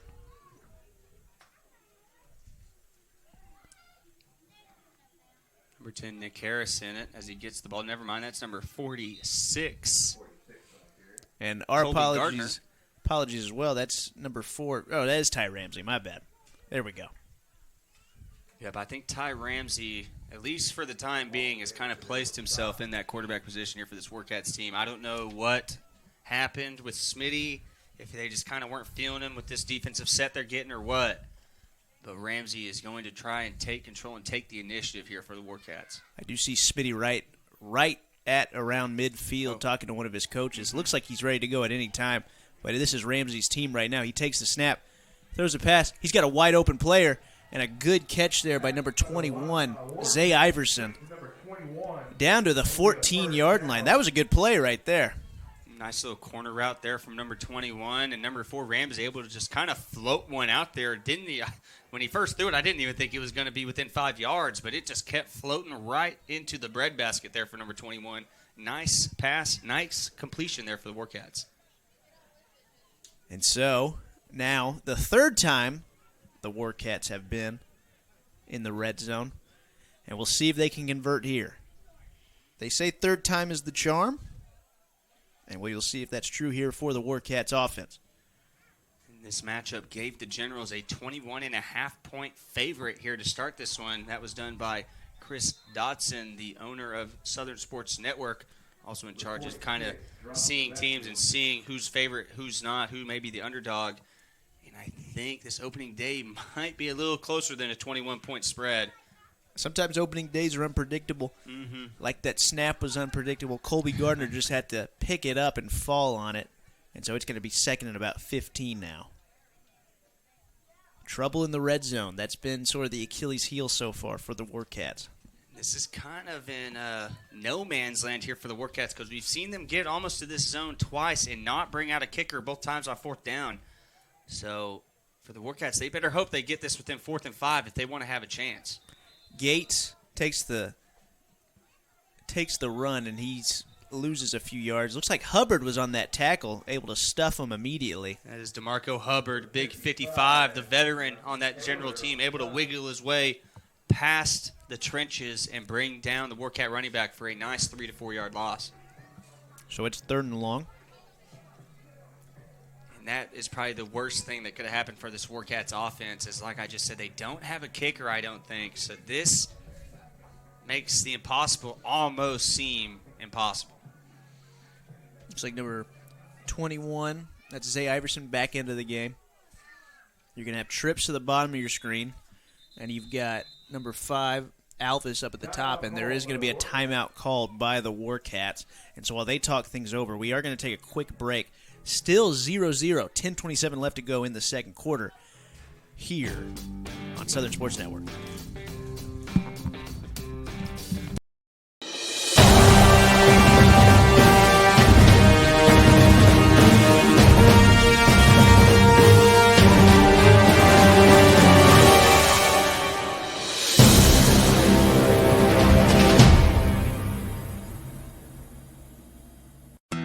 Since 1941, the Dickey's family has been smoking the very best quality meats, low and slow, for 14 hours every day.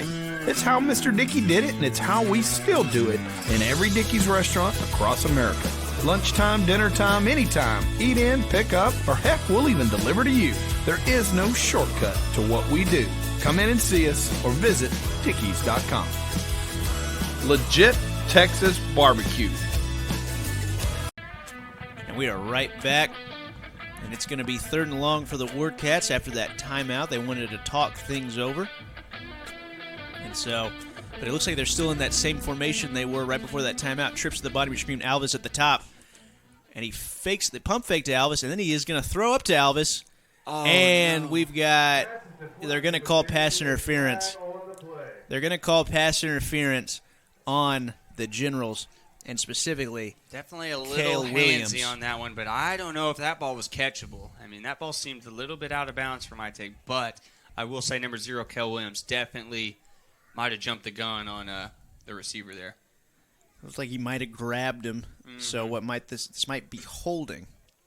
Either way, flag is on the ground, and it looks like the refs are going to stand their ground and call something here. We're just going to see what that call is as they get together to discuss what they're going to say here. And I don't know if you're thinking the same thing, but to call a timeout and just draw up basically a 4-go, that I don't know if I agree with that. Obviously, I'm not a head coach of a semi-pro football team, but I think they could have drawn up something a little better there. I mean, you got 4 receivers out there, 4 playmakers, and you just have them run straight. I don't know. It ended up working out for him. It went from 3rd and 20. And that's going to be an automatic first down, going to push them to around the 15, 20-yard line. Ref's still discussing here, so we'll see what they end up calling. They're going to take the flag back. It's 4th down. So, okay. It is what you were saying. That ball was probably not catchable. That's what it seemed to me, because it seemed like it was closer to the fence than it was the out-of-bounds line. But that is huge. That makes it 4th down and still around 20 yards. So, and that is what they're calling there. From getting the automatic first down to being back in a hole, that is tough for the Arkansas Warcats and just a big break for the Generals. And so 4th down, like we've seen many times before, they are going to go for it when they're in this part of the field. And so Ramsey takes the snap. He rolls back, rolls to his left, throws it deep, and it's going to fall incomplete. Intended receiver was Zay Iverson, but he was covered pretty well by a couple of Northwest Arkansas Generals. You see number 6, Jeremiah Laura, getting hyped there for the Generals. You can see, putting the finger right in front of Zay Iverson, telling him, that's our ball, son. Go back to your sideline. 2 guys talking to him. And Iverson is giving it a little back. Laura and Chad Graham making their presence known, letting them know that was big for us and we're going to make you pay. And let's see if this offense can put together a couple of nice plays and have themselves a decently long and productive drive here.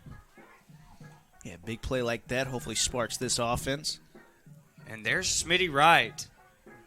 No longer QB here for the Warcats, but going to come in on the defensive side. And honestly, I'm not surprised. I see that build, and I definitely see someone that can lay the wood. 1st and 10 at about the 23-yard line. Watson throws it, and he throws it high out of bounds. Had Rico Howard open, but just overthrew him there.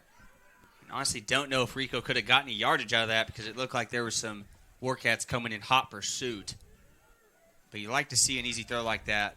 You'd like to see that pass be completed. So it's going to be 2nd and 10 after that incomplete pass. 2nd and 10. And the Generals looking over to Coach London, see what the play is going to be. Coach London and staff, I should make that emphasis. It's not just him out there. There's a whole coaching staff out there for the Generals. They got a couple of them. And so 2nd and 10. Watson takes a snap out of the shotgun. He doesn't see anything, so he scrambles. He uses that speed, and he's able to find a receiver. And the pass is complete at the 30-yard line.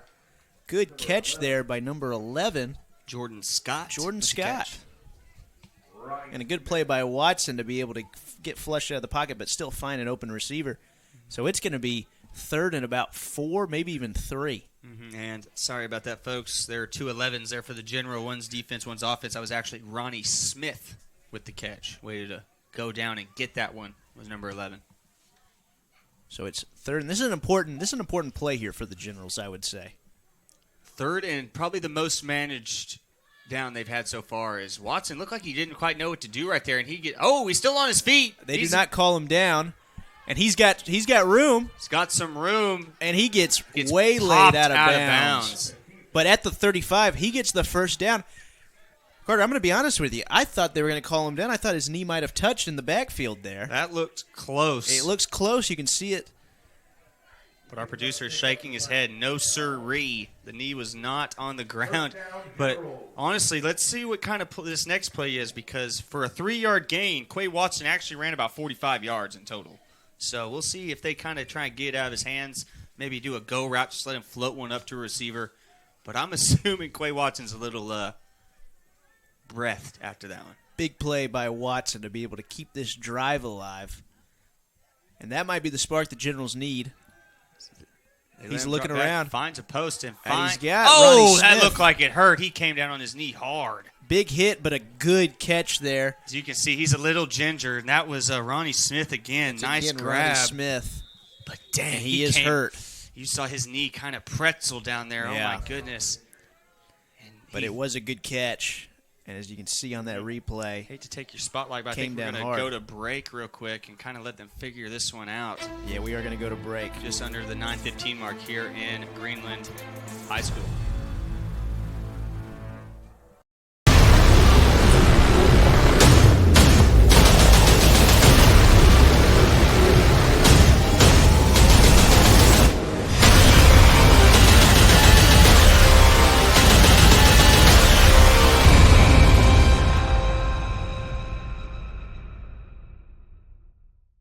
roof is the home's main defense against the elements, so services like upkeep, repairs, and upgrades are vital. David's Roofing is the only roofing contractor in Northwest Arkansas that has the prestigious Select Shingle Master rating from Certainty.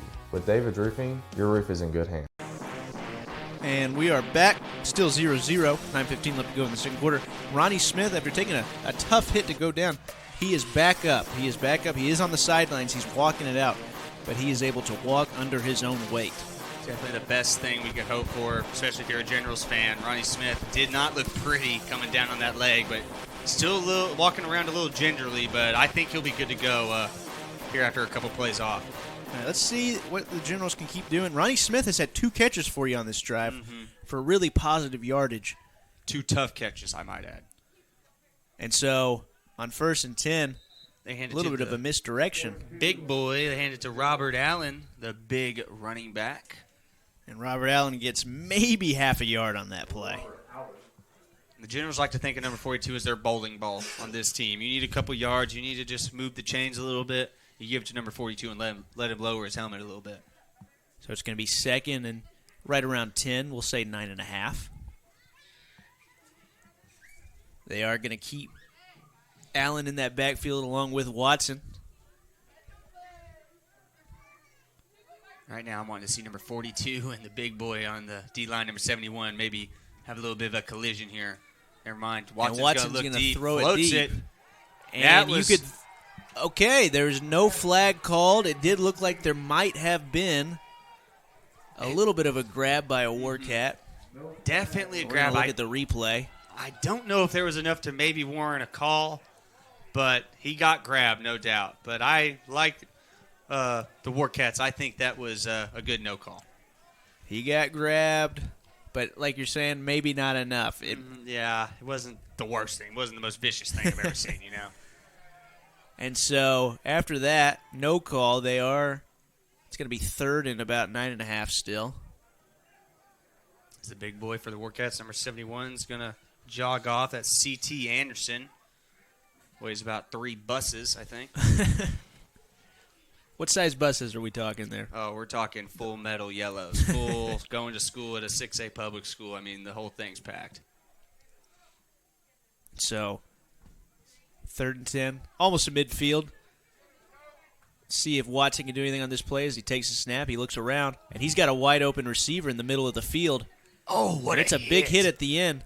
Rico with a nice grab, but Smitty Wright, the old QB, able to come down and lay the wood. But big catch from Rico. That pushes us to 3rd and 1 right here. You called that at the beginning of this drive with Wright coming back in on defense.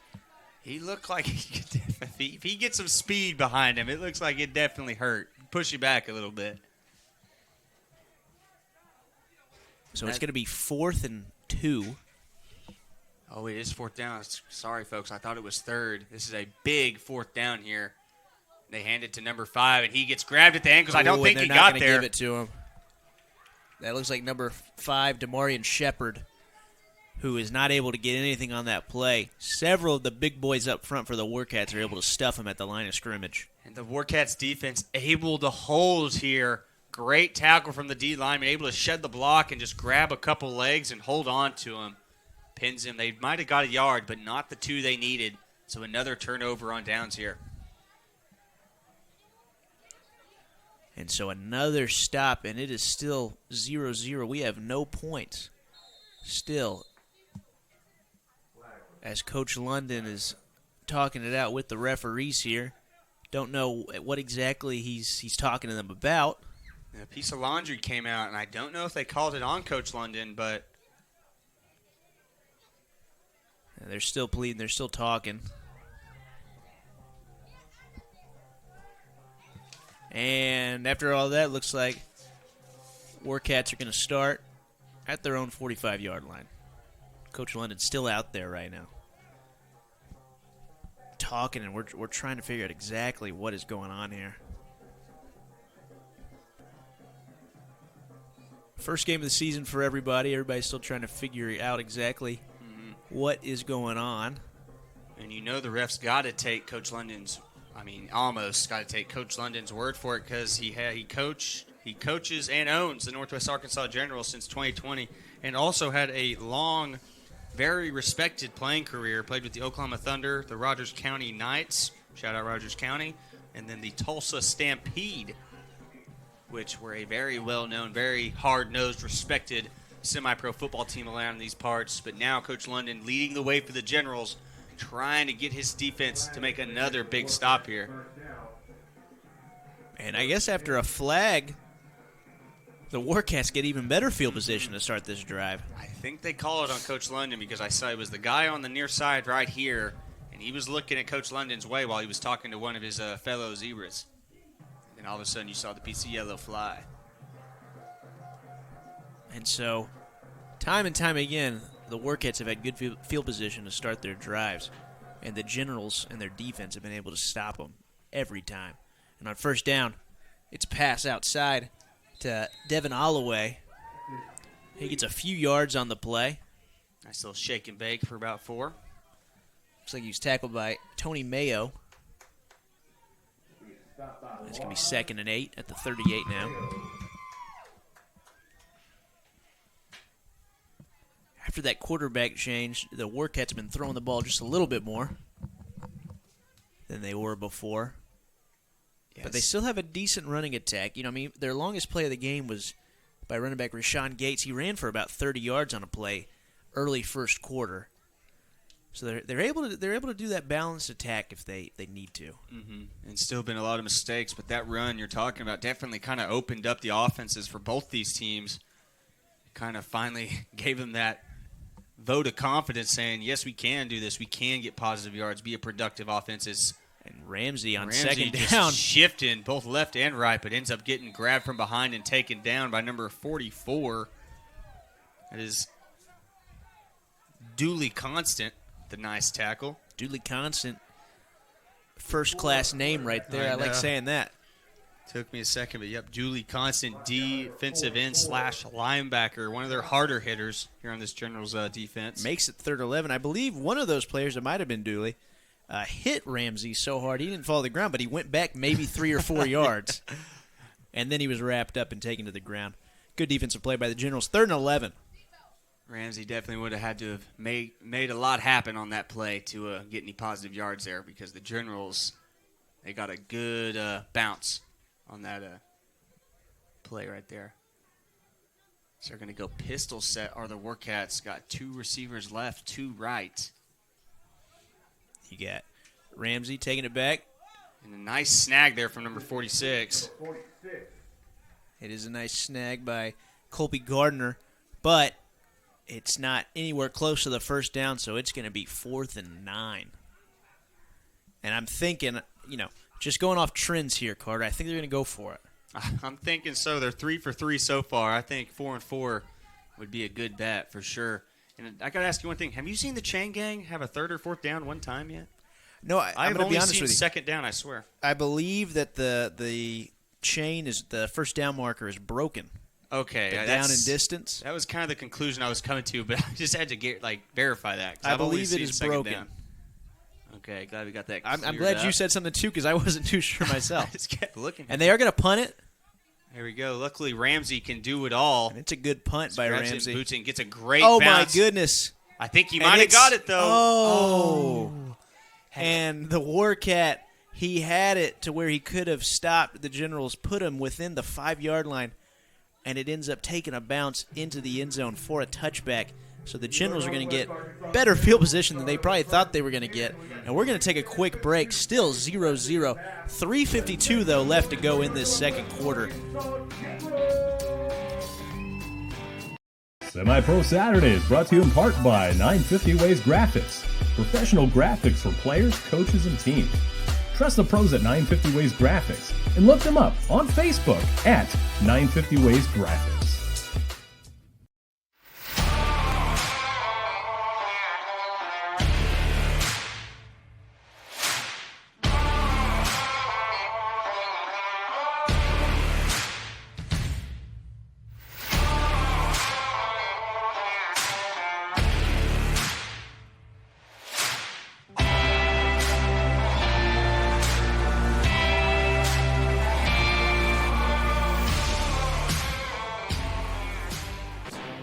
right after a special teams miscue that gives the Generals the ball at their 20-yard line. They've got 3:52 left to go to try and get something going here. And Watson on first down, he's scrambling around. There is a flag on the play. He's looking. And he scrambles, makes a nice little cut, and he's going to take a first down, but there is a flag on the play, and I think this is coming back. Quay doesn't even know it yet, but yeah, just a little glimpse of his talent right he there. saw Just his a speed. quick hop to the right, and he's gone. Able to pick up around 10 to 12, even though it is going to be coming back. Able to see his agility, though, on that cut. Mm-hmm. That's why Coach London, oh, no, Quay Thompson a little bit gingerly running back there. I think he might have rolled an ankle when he hopped out of bounds. He is asking to come out. And so, here comes number 3, Denzel Franklin. Your quarterback is number 3, Denzel Franklin. And as far as size goes, could not be any more opposite than Quay Watson. Definitely different personalities, Quay's different gonna play be okay. styles. But I will say I have seen Denzel Franklin. He is a load to bring down. So if he sees some daylight, that could be an automatic 3 to 4 because, like we can all see, I mean, you got to have a couple guys on him to bring a big boy like that down. So let's see if this changes anything scheme-wise for the Generals here. First and 20. If I'm Coach London, I'm just letting him air one out right here. And it's a high snap, though. And he's just got a fall on it within his own 5-yard line. I guess he thought there were just some guys coming in hot, so he just decided to take the loss and go down with it. So that is tough. That's not how you wanted to start. Mm-hmm. And it's already third down here, and they have not been able to get a minute off the clock yet. So the Warcats could have a little bit of time to make a decent offensive drive here if they can get the ball back. Yeah, because it is third and very long, right outside of your end zone for the Generals. And we'll see what they can do here on this play. As Watson, he's drinking pickle juice on the sideline, so it might just be a cramp. Oh, just a magical cramp. And it's a handoff. And he's lucky. Back when I played football, they made us drink a little shot glass of soy sauce. Oh, and my let goodness. me tell you, it was brutal. After about 3 of those, I had to tell Coach, you know what, I'll take my chances. You know? Yeah, I've never heard of that one. It That was sounds awful. miserable. It was not fun. I'm telling you, you could smell it from across the room. Oh, it was terrible. Bruce is able to get a little bit of yardage on that play, but it is going to be fourth down. To give his punter a little bit of room, and I mean, they got a punt here, right? I mean, they have to, but it looks like they might not Have be. not seen Javon. Yeah, there's number 88 still on the sidelines. Maybe they're going to do the Warcat special and just have the quarterback maybe just put a leg under it. Now, we could be wrong here. It might be third down. They're going to let him run it out. What?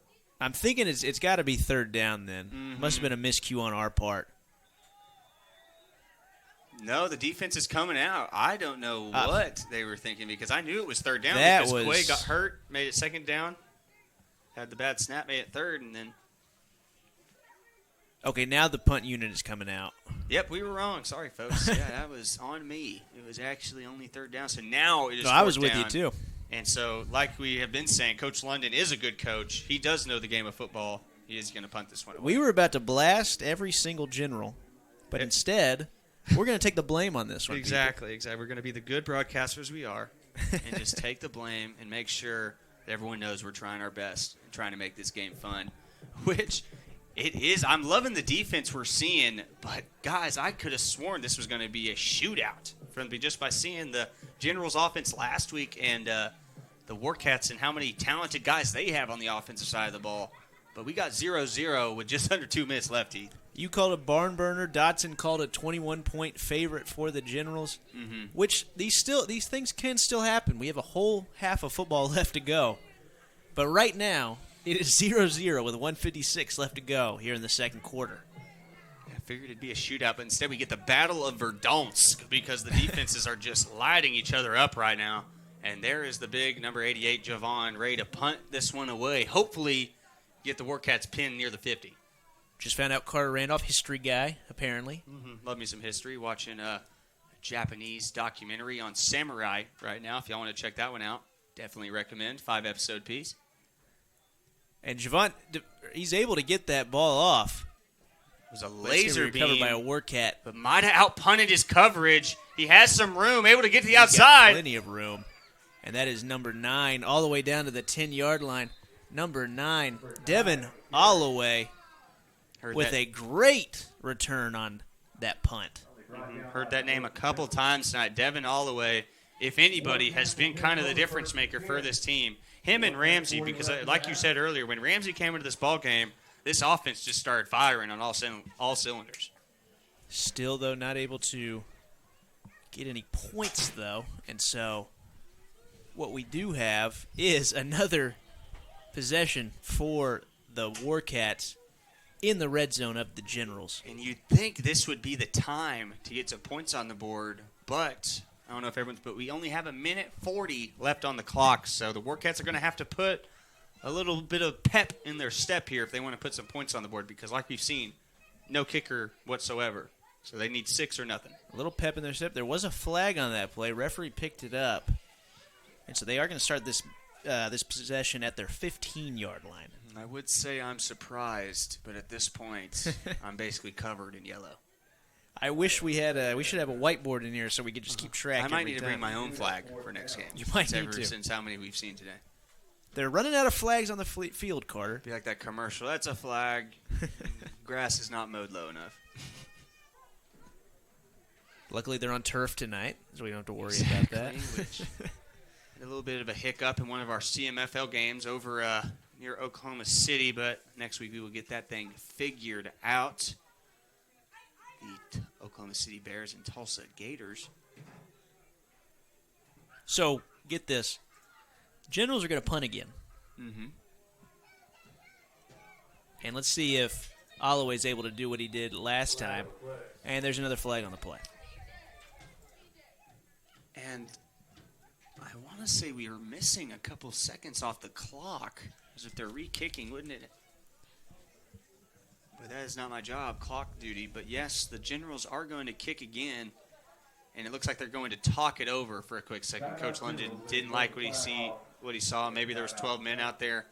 But he wants to go over it with his special teams. And as they call timeout, we will take a break with them. We'll be right back. 1:39 still left to go in the second quarter. 0-0 here on the Southern Sports Network.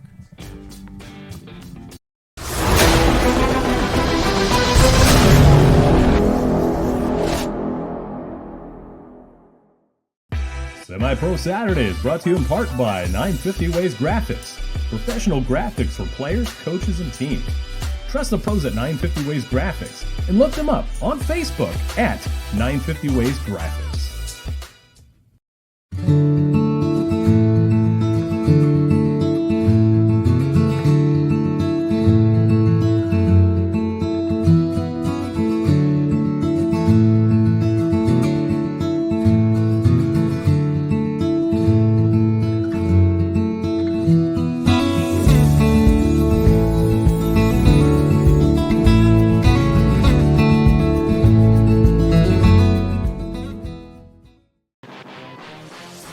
Back right into action.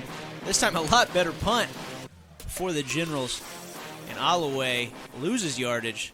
And they're actually going to start this drive, the Warcats are, at their own 49-yard line. And that's why hang time is a thing on punts. Because you saw that last one, a line drive, and Javon outkicked his coverage, as they say, because Gates had just enough, or Holloway had enough room to just cover the outside. But that second punt gets a little air under it, lets his defense work their way down the field, able to contain him and pin him near the 50. And so they are going to have to worry about clock here a little bit. There's less than 90 seconds left to go in this first half. And the Warcats have shown they're not the most explosive team in this league. So we'll see what they do with the clock here with 90 seconds left to go. Ramsey on first down has to scramble out of the pocket. There is another flag on the play. He gets flushed out. And it is deflected out of bounds. Not a bad pass, but better coverage there by number 5 for the Generals. That was Chad Graham on the breakup. But like you said, there is a piece of laundry out in holding territory, I think. And yes, it is. It is going to be coming back 10 on the Warcats. It's going to make it 1st and 20. So you lose 10 yards, you lose 10 seconds. And I think that might kill any sort of plan the coaches had on this drive.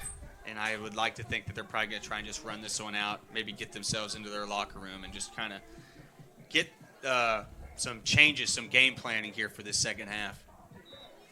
Generals are going to kick off in the second half. So the Warcats, because remember, they recovered the onside kick to start this game. Yeah.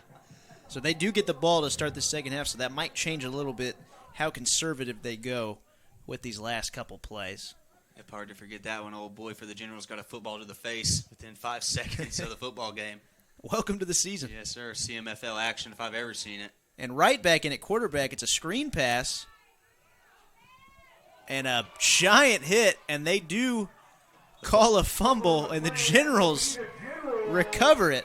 Hunter Hargrist with a nice little flare out as a running back, gets some yardage, but ends up getting the stick laid on him, and the Generals end up getting the ball on the fumble. Yeah, Nick Harris got waylaid. And I'm about to lose I think I only got 2 fingers left to count how many turnovers there have been in this game. I mean, this has been a defensive just battle here in Greenland. Defensive battle. That ball is slippery out there, it looks like. Must be. Gotta be. It hasn't even started raining yet. And that is something. The weather, there is talk of storms coming in at some point, but the weather is held off really well. And like you said, kind of perfect football weather right now. I would say. And this, I know everyone likes fireworks, likes touchdowns, but this has been a good football game here so far in this first half. Definitely want to see a 7-7, 10-7 something, but the defenses are working hard. The offense is just trying to get their feet under them. I'm proud of both teams, and I can't wait to see what changes, what game plans the coaches come out with for the second half. On first down, Watson is back in, and he gets sacked. That's number 34 and he for looks the ginger Warcats. Again. Yeah, he's going to start walking off. That's Henry with that sack. Quay is just not right now. Something is bothering him with that leg. Yeah, it looked like, he was drinking pickle juice on the sideline, so you got to think it's cramps or something. And now, he's struggling. He's back out. Here comes Denzel Franklin back out, but I think the clock's going to tick away, Heath. I think this one's going to go to halftime 0-0. Yeah, it looks like, yep. Coach London's telling everybody we're going into halftime.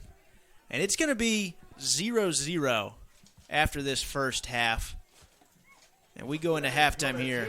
Northwest Arkansas Generals 0. The Arkansas Warcats 0 as well. And we will be back after halftime.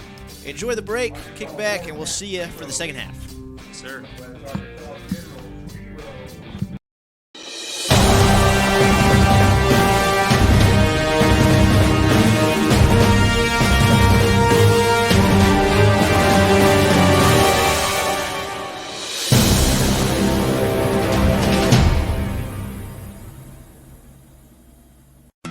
Since 1941, the Dickey's family has been smoking the very best quality meats, low and slow, for 14 hours every day.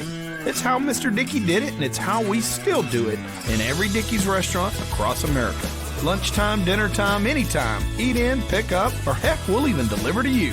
There is no shortcut to what we do. Come in and see us or visit Dickeys.com. Legit Texas barbecue.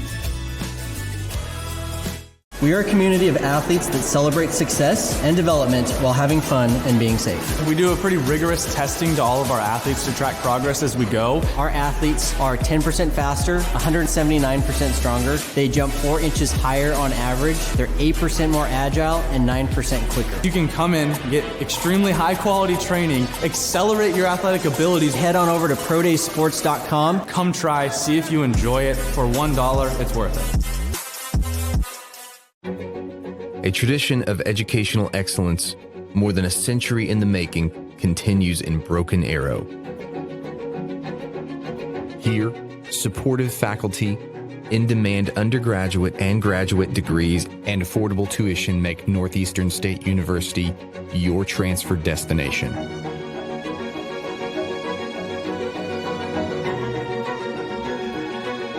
Finish what you started.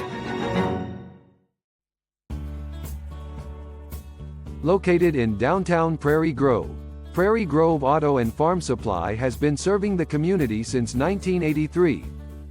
They carry a large selection of inventory to keep your automobiles and farm equipment running smoothly year after year. As a local, family-owned auto parts store, they are thankful to this community for 40 great years and look forward to serving you for 40 more. Go Tigers! My story isn't that different from a lot of people that grew up in a small town. My dream was always to play baseball, but as a kid, it's hard to prove yourself when you're so far away from the big leagues. When no one else thought I was good enough, our community did.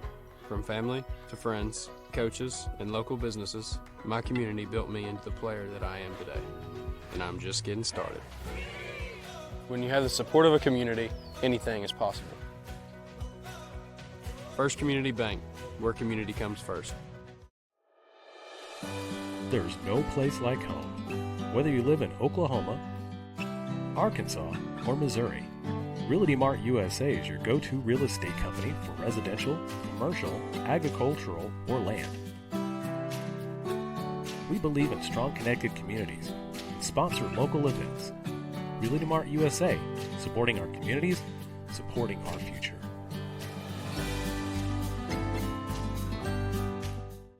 I can feel the warmth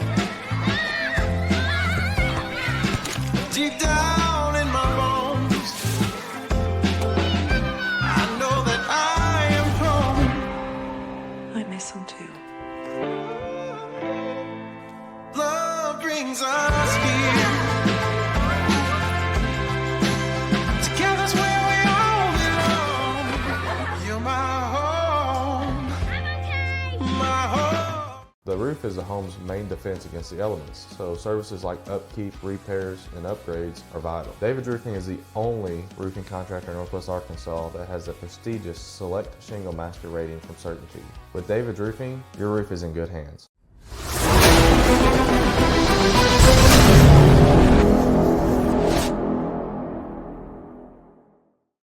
In 1851, the Cherokee ignited the lamp of learning in the wilderness. For more than a century, this has been a gathering place where minds are developed and lifelong relationships are made, where dreams find direction.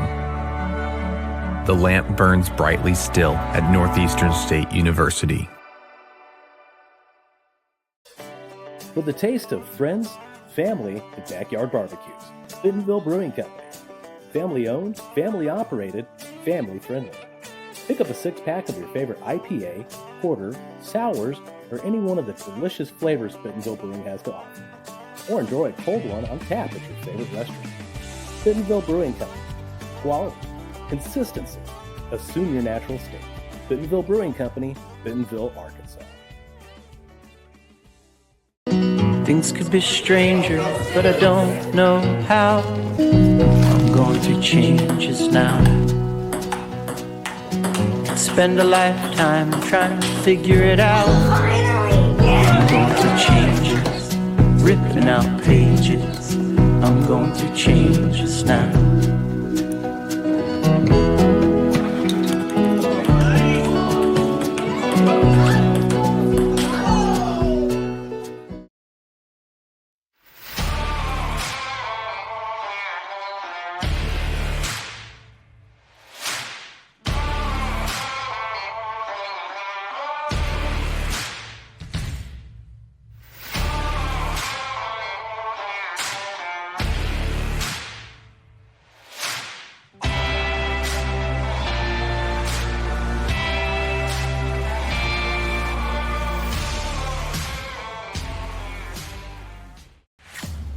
Some might say I'm an ideas guy. I'd like to think of myself more as a doer. I like to make things happen, both for myself and for the people my businesses serve. Signature Bank has been crucial in that for me, from starting my moving businesses to expanding into mobile minis, all the way to our current office and warehouse space. Signature has advised and supported me every step of the way. I can feel the warmth deep down in my bones. I know that I am home. I miss him too.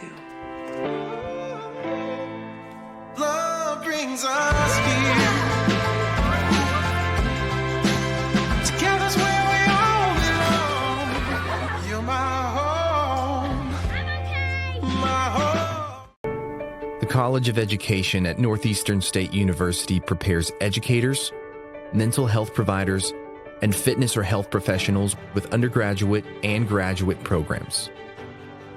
Choose from degrees in elementary, secondary education, special education, health and human performance, psychology, and more. Be ready from day one at Northeastern State University.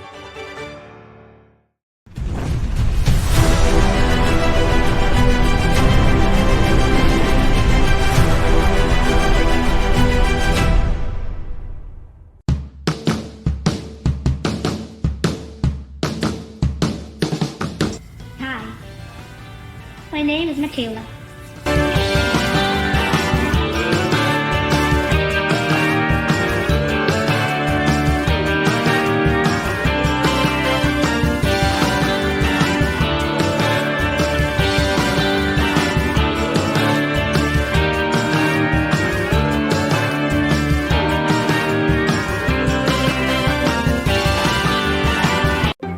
We are computer science pros, chemists and lab technicians, health professionals, mathematicians, and science educators.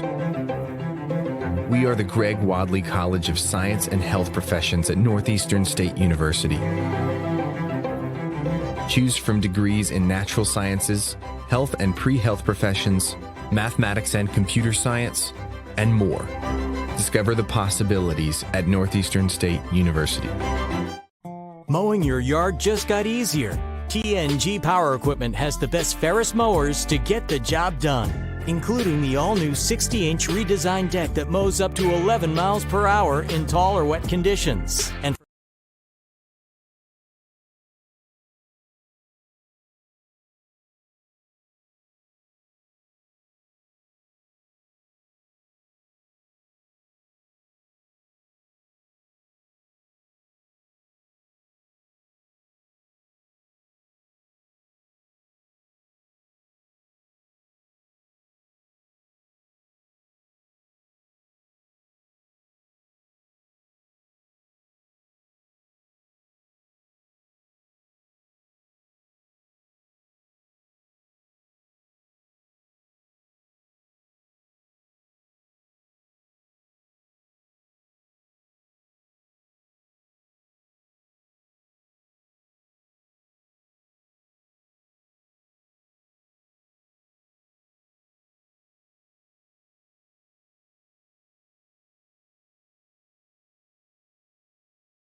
Since 1941, the Dickey's family has been smoking the very best quality meats, low and slow, for 14 hours every day. It's how Mr. Dickey did it, and it's how we still do it in every Dickey's restaurant across America. Lunchtime, dinner time, anytime. Eat in, pick up, or heck, we'll even deliver to you. There is no shortcut to what we do. Come in and see us or visit dickeys.com. Legit Texas barbecue. We are a community of athletes that celebrate success and development while having fun and being safe. We do a pretty rigorous testing to all of our athletes to track progress as we go. Our athletes are 10% faster, 179% stronger. They jump 4 inches higher on average. They're 8% more agile and 9% quicker. You can come in, get extremely high quality training, accelerate your athletic abilities. Head on over to prodaysports.com. Come try, see if you enjoy it. For $1, it's worth it. A tradition of educational excellence, more than a century in the making, continues in Broken Arrow. Here, supportive faculty, in-demand undergraduate and graduate degrees, and affordable tuition make Northeastern State University your transfer destination.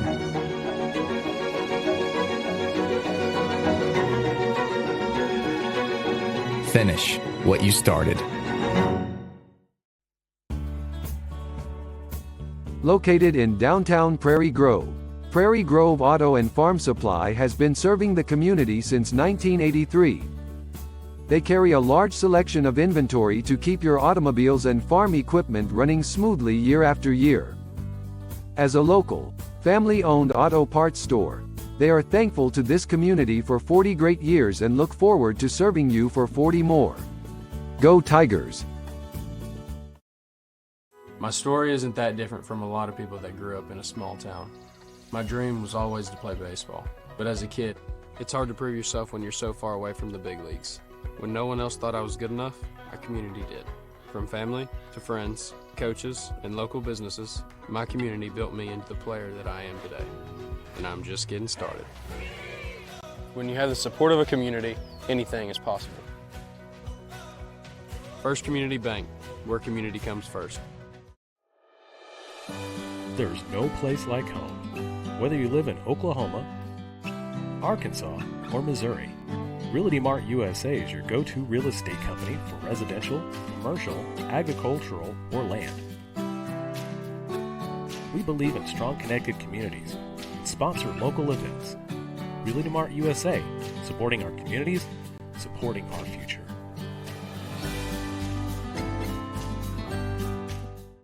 I can feel the warmth deep down in my bones. I know that I am home. I miss him too. Love brings us here. Together's where we all belong. You're my home. My home. The roof is the home's main defense against the elements, so services like upkeep, repairs, and upgrades are vital. David's Roofing is the only roofing contractor in Northwest Arkansas that has the prestigious Select Shingle Master rating from Certainty. With David's Roofing, your roof is in good hands.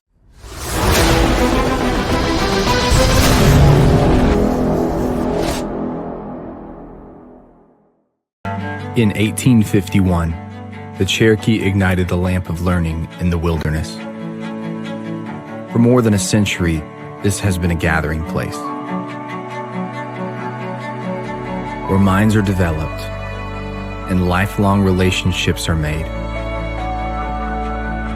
where dreams find direction. The lamp burns brightly still at Northeastern State University. With the taste of friends, family, and backyard barbecues, Bentonville Brewing Company. Family owned, family operated, family friendly. Pick up a 6-pack of your favorite IPA, porter, sours, or any one of the delicious flavors Bentonville Brewing has to offer. Or enjoy a cold one on tap at your favorite restaurant. Bentonville Brewing Company. Quality, consistency, assume your natural state. Bentonville Brewing Company, Bentonville, Arkansas. Things could be stranger. Second half action is about to start. We do apologize for technical difficulties. We are down on Facebook. We are back on the app, and you can find the app on Apple and Android devices. Type in Southern Sports Network. And here's a bonus. Carter just let me know. You can also find it on the Roku app. Just search Southern Sports Network. So as the second half is about to start, it is still 0-0. Not a lot of offense, a lot of turnovers, and a lot of penalties, Carter. What are you thinking is going to happen? Or let me ask you, here's an even a better question for you. What do these teams need to do to win this game besides score points? How do we score points? I think this one is going to come down to who is the smarter, who is the calmer coach. Can Coach London game plan? Can he have a better game plan for the second half, or will the Warcats coach, Wayne Hall, will he be able to figure something out? Did either coach see something on the defensive side, the offensive side they can take advantage of? Those are the questions I'm asking myself, but I'm sure both of these teams are just asking, can we even put a point on the board? Because after that just defensive stand in the first half, it'll be interesting to see how both teams come out. And so the Warcats are going to get the ball to start this second half. As we all remember, they recovered an onside kick to start the game. And it's a boot by Javon. With a good kicker's bounce, too, making the Warcats go pick it up. And it is recovered and taken. A pretty good recovery and return on that one, almost to the 30-yard line. It was like number 8, Cornelius Red Cohen on that return. By the time I noticed, it was a little late, but there was a lot of black and blue jerseys out in front of Holloway returning that one. Definitely probably saw some daylight, but luckily the Generals were able to fill their gaps and make the tackle, not letting them get past the 30. So first down for the Warcats, there was a quarterback change midway through the second quarter. And so we're going to see who's quarterback now for the Warcats. Because who started the game, it was number 1. That was Smedarius Wright. Mm-hmm. And then it ended up being number 4, Ty Ramsey, for the rest of that second half. And the offense really opened up when Ty Ramsey came in. Mm-hmm. But it looks like Wright is coming in at quarterback to start this second half. And he's a little bit more of a runner as far as physicality goes, so maybe they just want to start off getting physical with the Generals. Get the run game developed here early in the third quarter, but I am surprised by that, Heath. I mean, the way Ramsey was flowing, you'd think they'd want to keep him out there, but I think you hit the nail right on the head, get that running game going, kind of get this Generals defense on their heels a little bit. So it's right in the backfield along with Rayshawn Gates. And we're about to get started here. Start this second half. After that kick return. And so the refs, as always, and they're going to throw a flag here. I'm trying to figure out what the flag is. I'm going to say it's probably unsportsmanlike conduct. Looks like the coach is talking to one of the Warcats coaches. Wait a second. Is that a Generals coach coming from the Warcats sideline? Coming from the Warcats sideline. You can see Coach London saying, wrong side, my man. Get over here. And so they threw a flag because of it. That is fair. You got to ask yourself, why was that guy on the other sideline? You'd like to think that he just has a buddy over there. But after waving that hand, I think that they were talking a little smack for sure. But now we have everyone on the right sidelines. I think we're ready to get this one going. Just another Saturday night in semi-pro football. And there's a lot of jawing going on right now. Looks like there still is. And now Coach London's making his way to the other side. Coach London is trying to bring his guys back over, I believe, is what he's trying to do. But there's a lot of talk right now. And just like at the start of the first half, we are having a little bit of issues here getting underway. You're exactly right. And there's a lot of arguing going on. You know what we're going to do? We're going to take a break. We're going to take a break. We're going to let these guys figure this out. And we will be right back. 0-0 still to start this second half.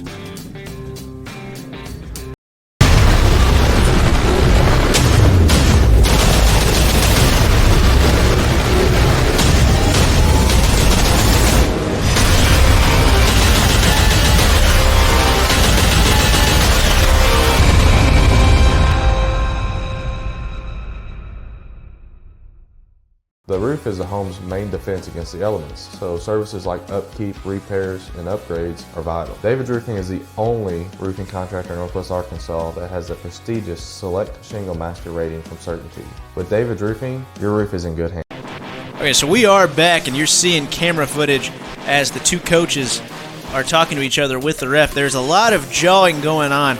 And Carter, I'd be lying if I said I knew exactly what was happening. At first, there was a coach that looked like he was with the Northwest Arkansas Generals on the sidelines for the Arkansas Warcats.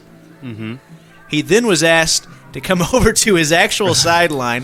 A flag was thrown as well.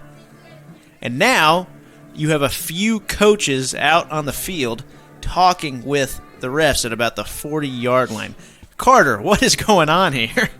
Heath, that is a good question, my man. The only thing I can think of is just maybe the chirping has gotten a little much. Maybe they both came out of their locker rooms and just kind of were just talking a little smack, and maybe these refs are just trying to get the game back under their control, because I can't imagine there's been a bunch of flags this game, kind of been a rough football game so far, but I just can't imagine what could have happened in that 20 seconds they were out there. There are also two Northwest Arkansas Generals players right in the faces of Arkansas Warcats over there on their sideline. I've never called anything like this before.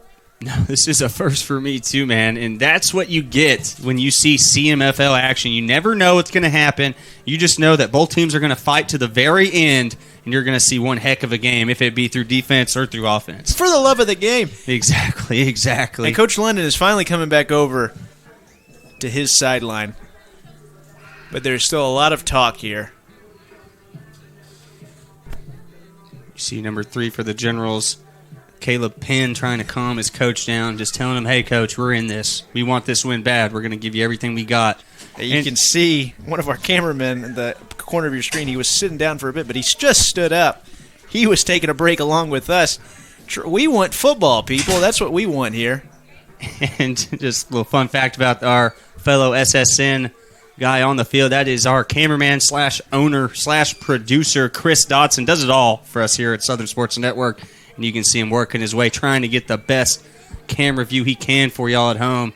And Chris, we just wanted to thank you for everything you do for us. We love this place. We love Southern Sports Network, and we can't wait for this 2024 campaign to get going.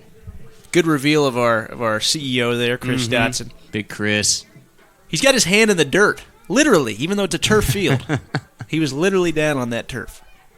And so it looks like we're ready to start action again. We are close.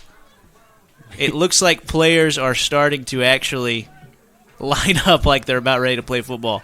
Although I will say there's a receiver for the Warcats with his helmet off down here at about the 30-yard line. And the ref looks like he's calling delay of game on the defense. I feel like that could have gone either way, but the refs are going to give it to the Generals, so the Warcats going to get a little better field position than what they started with, as we finally are about to get this third quarter underway, folks. Yeah, a lot has happened so far. And when I say a lot, I mean no football. There was one play, and it was a kick return. And again, it was a pretty good kick return by Red Cohen. We've called his name a couple times on special teams. Got it out close to the 30-yard line. About a 20, 25-yard return on that play. But we have had no play from scrimmage to start this second half. And they are still talking. Yeah, and the guy in the hoodie, the coach, he's going back to the other sideline now. So I wish I could tell you what is going on here in regards to that guy. Okay, he's picking up the chain. Okay, this makes sense. But why walk it all the way back over here? Weird happenings here at the start of this third quarter, but we are. Finally, we got football, and Gates takes the first down handoff, and he gets about 3 yards on the play. So after all that, not too bad. Not bad at all. That was a big hit by, I think, Dante Javon. As he's down, he laid the pipe on that running back, but he might have taken the blunt of most of that. We've called Javon's name a lot. He's kind of your Renaissance man, your Swiss Army knife. He does it all. He punts, he kicks, plays defense. Sorry, Heath. I thought it was Javon. Is actually the actual Swiss Army knife here for the Generals team. DeMarco Hubbard. There we go. Does it all for them. But my bad, leading you down the wrong rabbit hole there. Oh, you're all good. Right on second down. Pass complete to his receiver outside. He's close to that first down marker, and it looks like the ref is going to give it to him. And I know it doesn't seem like much, but that's a big throw for Smitty Wright, number 1 for the Warcats. He had trouble throwing the ball there in that first half, and for him to get that first completion on that first throw, that might be able to jumpstart him, get him into a little bit of a groove. It looked like that was number 80, Jacob Howard, on that catch there. One of your big-bodied receivers. They have size at that receiver position, do the Warcats. Just by the eye test, this Warcats team just has about everything. Size on the O-line, a good arm at quarterback, size at receiver, and speed at receiver. Another pass complete. Wright comes out of the gate with 2 complete passes, this time to number 5. That's J-Mo. Again, that's J-Mo Alvis. And he's close to that first down marker. It's going to be second and short. Basically the same route there on back-to-back plays, and Smitty, liking that throw, able to complete both times, basically right into the pocket. And so a little bit of a good rhythm after that long delay. And on second and short, Wright's going to take the snap in the shotgun. He's throwing deep.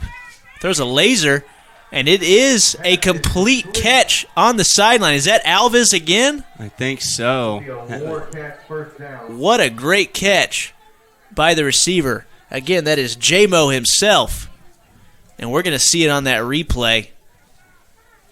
Great pass. You can see Smitty eyeballing that receiver the whole time and sees the one-on-one, sees the safeties a little too far out in the middle of the field, and just hits that back shoulder throw, and it's on the money, and that's a nice little 25-yard gain. Yeah, that back shoulder, that's one of the hardest throws in football. Mm-hmm. Oh, definitely. And if you can get that down, you can make that pretty consistently, you're going to be in a good spot. I think that might have been a busted play, but Smitty's just pushing on through. Smitty Wright down within the 5-yard line. He's going to be pushed out right at about the 5. And, man, you talk about a guy who is coming out of the gate swinging. Mm-hmm. What a way to start the second half for Smitty Wright. I think he might have taken that QB change a little bit personal in that first half, and I think he's kind of a man on a mission here, and he wants to show people I had the number 1 spot for a reason to start opening day. He's had 3 good completions. Nice run there to make it first and goal at the 5. Mm-hmm. Now, a problem for the Warcats in that first half, we talked about it a lot, and let's bring it up again. They were never able to score when in the red zone. They had 3 opportunities in that first half. Let's see if they can do something here at the 5-yard line. If they had a guy who could kick it within the 20-yard, 25-yard mark, I mean, they'd be up 9-0, potentially 12. So, I mean, that's 2 possessions. Definitely points that they wish they had right now, but let's see if they can take advantage now, because this might be the best field position they've had all game. And so, nice tackle there from number 15. This is Randall Champion.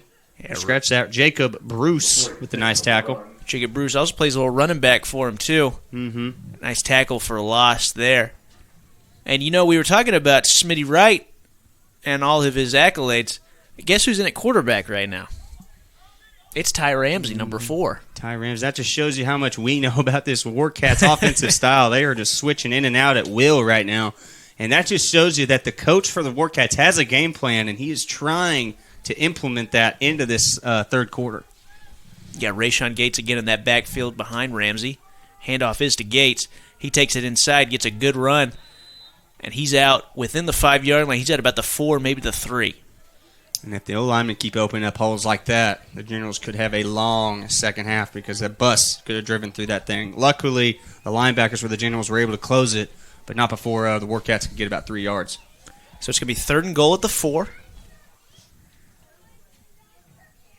And the Warcats have not had great success on 3rd down. So let's see what they can do here. Ramsey takes snap, handoff again to Gates. There is a flag on the play. He also loses about 3 yards.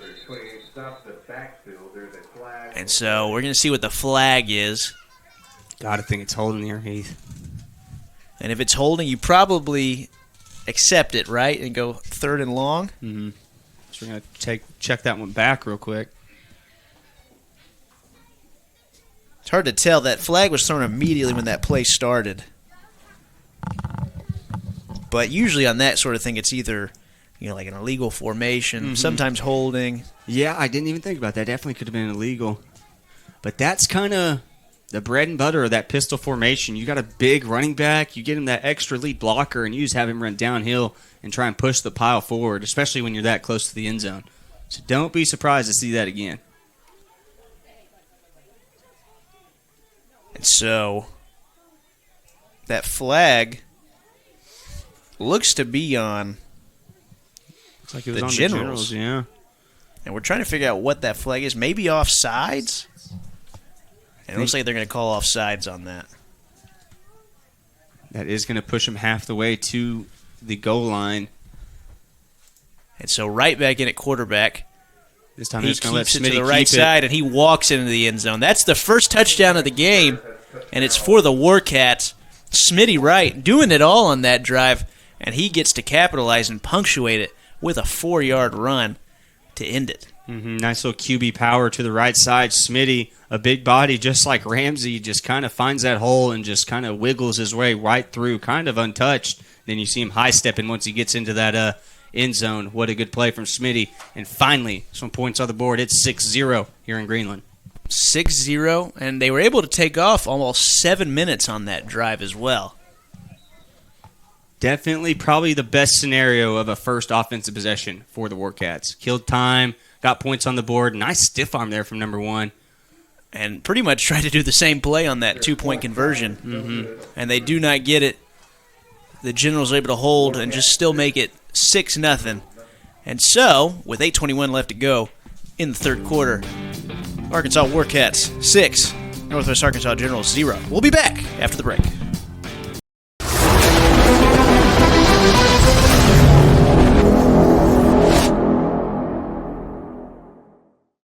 Semi-Pro Saturday is brought to you in part by 950 Ways Graphics. Professional graphics for players, coaches, and teams. Trust the pros at 950 Ways Graphics and look them up on Facebook at 950 Ways Graphics.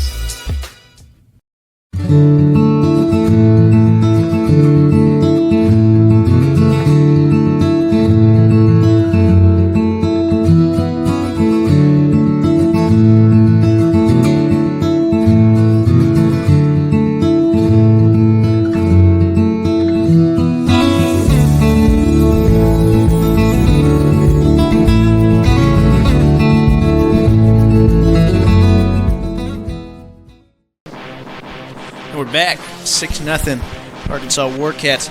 Great drive by the Cats on that last possession, and it all has to do with Smitty Wright, who has come in at quarterback to start this second half, and he just did about everything, capitalizing with about a 4-yard run as we saw. And so Generals are going to get the ball back. This will be their first possession in the second half. Really struggled to get anything going. If they had any sort of progress in their drives in the first half, it was either stalled by a good defensive play by the Warcats or usually a turnover. Bunch of turnovers in the first half. But yeah, like you said earlier, Smitty Wright, a completely different player here in this second half as he was doing it all, making the throws, finding the open lanes during the run game. I mean, good job by Smitty to get his team on top as Jacob Bruce just fighting for yards, ended up literally backpedaling for about 10 yards all the way to the 30. And that is a good return by Bruce there. Well, yeah, just like you were saying, he had to find that ball there for a bit. Good kick by Ramsey on that kickoff, but gets it to about the 30. And let's see what Quay Watson and the Generals can do on this possession. And that is something that is picked up basically everywhere but the professional level, that kind of medium squid kick where you kind of try and kick it in between the number and the out-of-bounds line and just kind of make that line in front of the returner make a play on it, because you know your returners are probably going to catch the ball, but those guys in front are supposed to be lead blocking, so catching returns is definitely not their thing. So I kind of like that play call, just making the Generals make a play to keep the ball. So it looks like the refs are once again talking before a drive starts. I think they hear me talking and just want to talk a little more. I mean, every time I look down and look back up, the zebras are together in a pack. They're a little herd. And the guy, it looks like they had a flag, but they picked it up. They're waving it. Waving the flag so off. There's no flag at all. And I have seen that several times. Yeah, I've never seen it so much in one game. 3 flags waved off, I'm pretty sure, so far. But I guess the less flags, the better. Regardless, this game is going to start, or this drive is going to start, at the 30.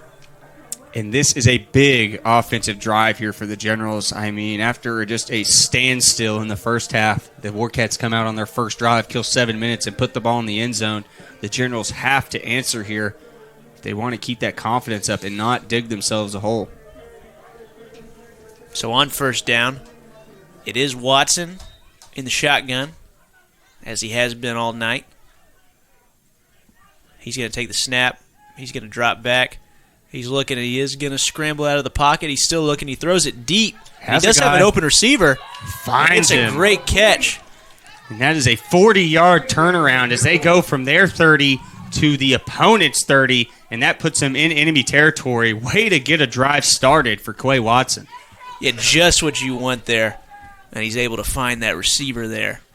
And that was the best I've seen the offensive line hold up. I mean, he had to push out the left side of the pocket, but usually he's been running for his life. That time it did hold up a little bit, gave him a little bit of time, and he was able to let his receiver work his way open across the field. And that's that response you were talking about. Yeah, they needed something like that, Heath. I mean, a 3-and-out would not have done it here. They needed to have these Warcats respect them a little bit, and I think that might have done it. And I believe that was Ronnie Smith on that big catch. Heard his name a couple times, started heating up late in that second quarter. Big play here on the first drive here for the Generals. So, Watson again. Pass complete again. Pass is complete again to McGee. Or this time to McGee, excuse me. And so, it's going to be second. And Jordan McGee, number 29. It's going to be second and about 2. Nice play call. Just get the tight end outside the pocket and let him just make a couple moves. And just like this, second half, the offenses are starting to click. Mm-hmm. Tale of two halves so far. Defensive battle in the first half, and right now the offenses are saying, wait, hold on, it's my turn, son. Sit back and watch. Watson takes the shotgun snap. He's looking, and it's an interception. Read perfectly by number 8 for the Cats. Red Cohen. We've called his name a couple times. Bad throw by Watson there. Mm-hmm. And that's where the inexperience comes for Watson. He is a quarterback turned from receiver, and I think me and you could both see that he eyeballed that receiver from the get-go. I think everyone in the stadium knew where he was going with that one. And definitely the Warcats defender who's able to pick it off and get another turnover for his Warcats team. We did have a touchdown-saving tackle, though, by that Generals receiver there. Luckily, one thing this Generals team does not lack is speed. So I don't think it would have been tough to outrun old Rico Howard right there. And so, right as we said, this offense was starting to find its rhythm. Another turnover for the Generals. Mm-hmm. And that's a deflator right there. Yeah, that kills all the momentum. And I like the play call, too. Quay's getting into a rhythm. You know, when I see the easy 5-yard route. But like they say, you have to look off the defender. And that's not something Quay did. He eyeballed his target from the word hike. All right, let's see what Wright can do here. He's got Wayne Hall in the backfield with him, and the handoff is to Wayne Hall that time. And Dane Salazar runs the offense here for this Warcats team. Did a good job of changing things around here at the start of that third quarter after such a stalemate. Able to score in about 5 or 6 plays last drive. Lose a yard on that first down run. That was their first negative play in a while. And the thing the Generals do have going for them is the defense is the stronger of the two sides here for this Northwest Arkansas team. So if this defense can hold just a little bit longer, give their offense a chance, they can still stay in this game. Right on second down, pass complete to the outside. Looks like Alves again. Alves able to get about 4 yards on that play. Oh, I know that play all too well. I'm an Edmond North alum at Edmond, Oklahoma, and I swear we ran that play about 6 out of 10 times. It is a good play to get your fast guys on the outside, but I think you kind of have to lull the defense into that play. You know, go over the top of them a couple times and then hit that short, quick out. See if you can have a little bit of open space. So it's third about 6 here for the Warcats. Looking over to the sideline, see what Coach Salazar is calling up for them to run. Right. He's going to line up in that shotgun.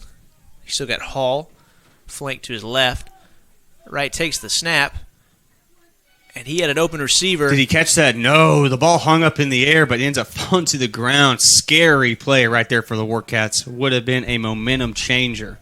Ball bobbled several times, and it was nearly intercepted. So it's going to be 4th and 6 here. You got to think they are going to punt it with this sort of field position. No way they're going for it. Yeah. Although you'd be surprised sometimes with the Warcats, but it does look like Ramsey, their punter, is coming in, and they are going to punt this ball. You never know what tricks these coaches have up their sleeves, but after taking such a slim lead, I think you got to play the field position here. And so there's a whistle on the play. I believe that's going to be a timeout. And it looks like it is going to be a timeout. Warcats. And so it's still 6-0, 3:06 left to go in this third quarter. We are going to take a quick break along with them. We'll be right back.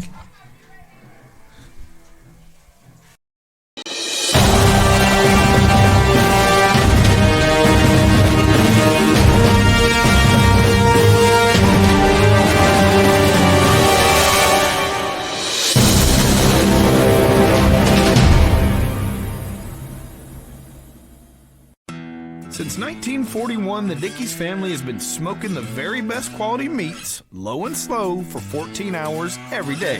It's how Mr. Dickey did it, and it's how we still do it in every Dickey's restaurant across America. Lunchtime, dinner time, anytime. Eat in, pick up, or heck, we'll even deliver to you. There is no shortcut to what we do. Come in and see us or visit Dickeys.com. Legit Texas barbecue. And we're back. Looks like Warcats are going to punt the ball away. Still 6-0.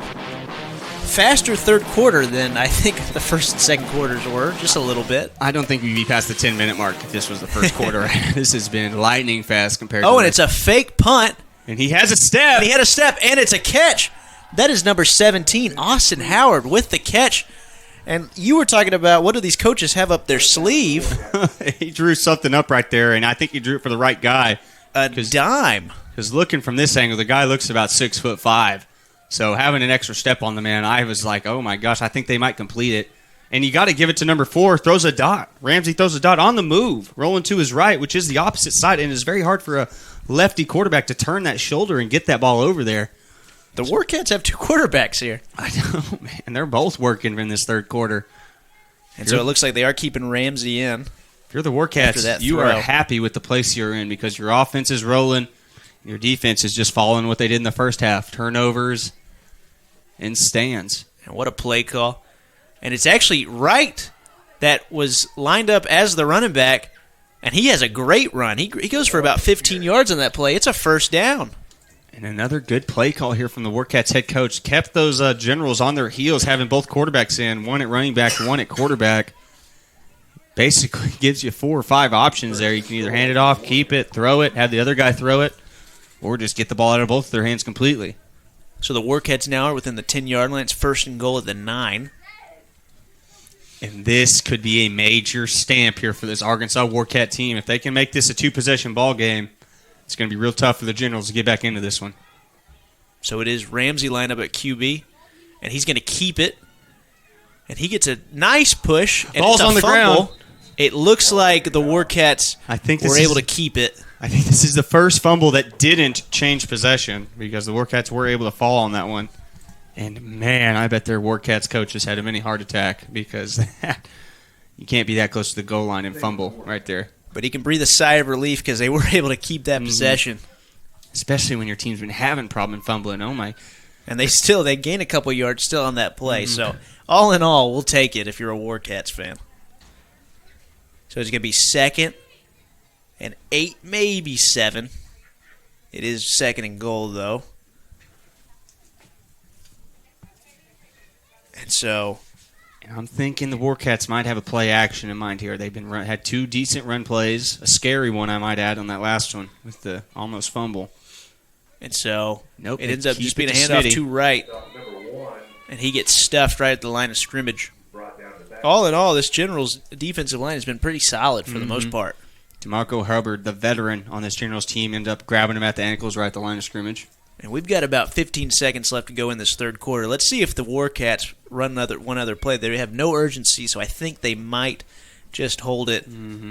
I think you're right. Just kill as much clock as possible. Might just hold it until the fourth quarter. And we're going to take a break along with them. 6-0 Warcats over the Northwest Arkansas Generals headed into the fourth quarter. We'll be right back.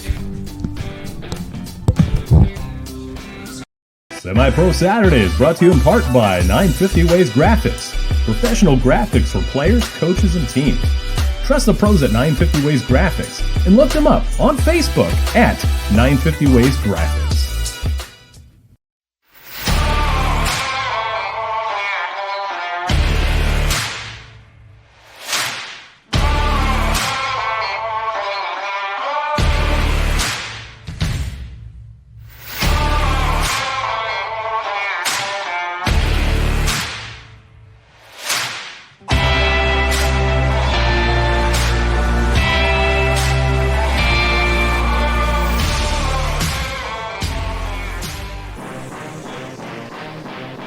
And we are back.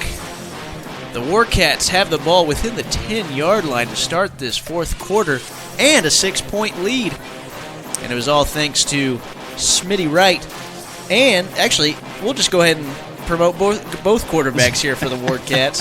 You had Smitty Wright and Ty Ramsey, who both came up big on both these couple drives here in the third quarter for the Warcats. It's the Smitty Ramsey show so far, and this, my friends, are where men are made. It is the fourth quarter here in opening day. It has been a great backyard bowl here at Greenland High School in Arkansas.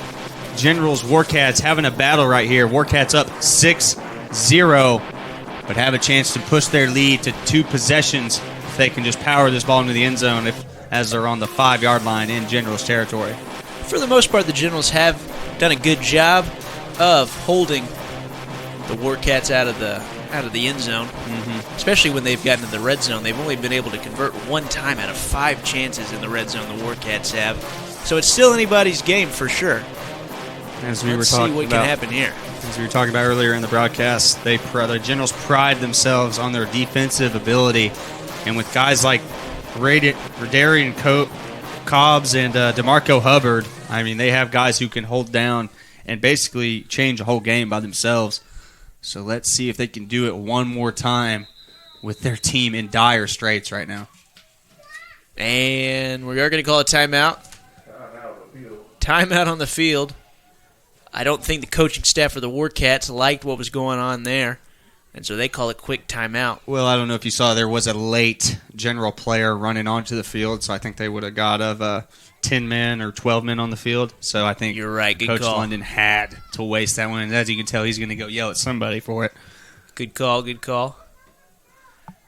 He's walking way out of the field. I'll tell you, that's another different thing about semi-pro. You don't see coaches that far out in college or high school or any sort of level except for right here. I tried to tell you, Keith, sometimes your coaching nature gets the better of you. And right there, Coach London, he doesn't care if it's in the middle of a game. He needs to tell his guy, don't do something like that again, all right?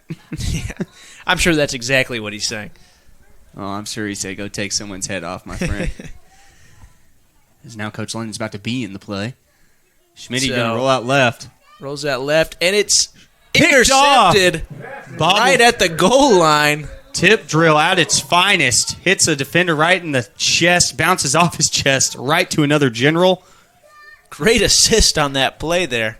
And this is a ball game again. Like we said, anybody's game. And good defense. You said Coach London likes to rely on his defense here. And they came up big getting that interception in the red zone. You never like to see that as a head coach. You're rolling out left and throw back to your right. It's just tough for a quarterback to do because you can't see all those guys on your backside, all those defenders.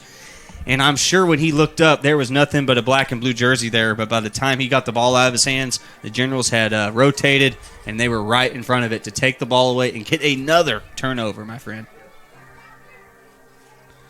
And so, looks like, though, they are going to get this ball right at the goal line. This is going to be a tough spot for the Generals to start their possession. But let's see what they can do out of this. You've got Watson lined up at quarterback. This is when you need your quarterback, number 10, to make a play and for you. He's scrambling around. He's going to try to find something. He is able to get out of the end zone and get several yards on the play. He definitely gets a first down there. What a run by Quay Watson. Exploded through that hole. And when I was looking, it looked like a hand might have grabbed a face mask, but I didn't see any laundry come out, so he must have not grabbed it very hard. But good job by Quay Watson, able to get his team out from the danger zone. What were they on the 2 or 1? 2 or 1, somewhere around dangerous, there. Dangerous game right there with only 14 minutes left in this ball game. Exactly what you needed. Mm-hmm. Exactly. Now I want to see Quay Watson complete a throw like he did on that last possession. See a guy downfield and hit him. He's scrambling. He's looking. He is going to take off, and he gets about 3, maybe 4 yards on that play. Way to make something positive out of that. He literally juked for 3 yards right there. Yeah. Wasn't going to get a yard, and then just a little shake and bake to his left, and next thing you know, it's 2nd and 6. So a good couple plays here for Quay Watson and the Generals. Depending on who you're more of a fan of in Talladega Nights, you could either refer to that as the shake and bake move or a little bit of the Magic Man. A little Talladega Nights reference. I'm going to go Magic Man. I like the Magic Man too, man. The hand signs for shake and bake were nice, but there's something a little bit crazy about a Magic Man, you know. So we got 2nd and about 5 here. Wide splits here from the receivers. A little bit of a delay. Looks like some sort of counter. And that is, what's our guy's name? Jacob Number 15, Bruce. Bruce. Thought he was going to be running all over the field, and he gets a first down. Yeah, gets spun around and able to inch his way for another 5 to 7 yards. And I think it's going to push the chains once again. Jacob Bruce, he's been running hard all night, and he gets rewarded again with another first down. And when I talked to Coach London, he really wanted to get Bruce and Powell involved. But so far in this game, I've only seen Bruce. So it makes me think if Dante's maybe got a little bit of an injury or if this game plan just really didn't work in his favor. 1st and 10 now for the Generals. Seeing some progress on this drive. Mm-hmm. Watson passes it outside. Pass is complete. Rico Howard with the play. I've been waiting for him to make a move. Rico Howard. He gets close to that first down, but there is a flag on the play. And I think that's going to be a hold. Loved the play call there, but just, too much grabbing, huh? A penalty is going to bring it back. It looks like there's a Warcat down. That's number 27, the middle linebacker for the Warcats. There's a Warcat down. There is an injury. And so as they tend to the injured player, we are going to take a quick break. Still 6-0, 12-18 left to go. Generals have the ball. That dude's name's Racy.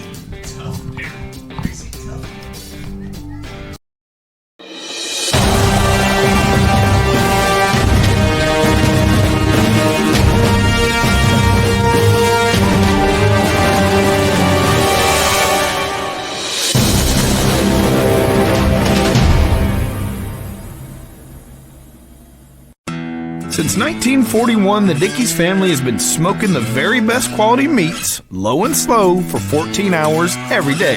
It's how Mr. Dickey did it, and it's how we still do it in every Dickey's restaurant across America. Lunchtime, dinner time, anytime. Eat in, pick up, or heck, we'll even deliver to you. There is no shortcut to what we do. Come in and see us or visit Dickeys.com. Legit Texas barbecue. And we are back. The Generals are keeping a drive sustained, Carter. And this is what you want to see. It's still anybody's ball game, 12-18 left to go. Only down 6 are the Generals. And it's 2nd and 1.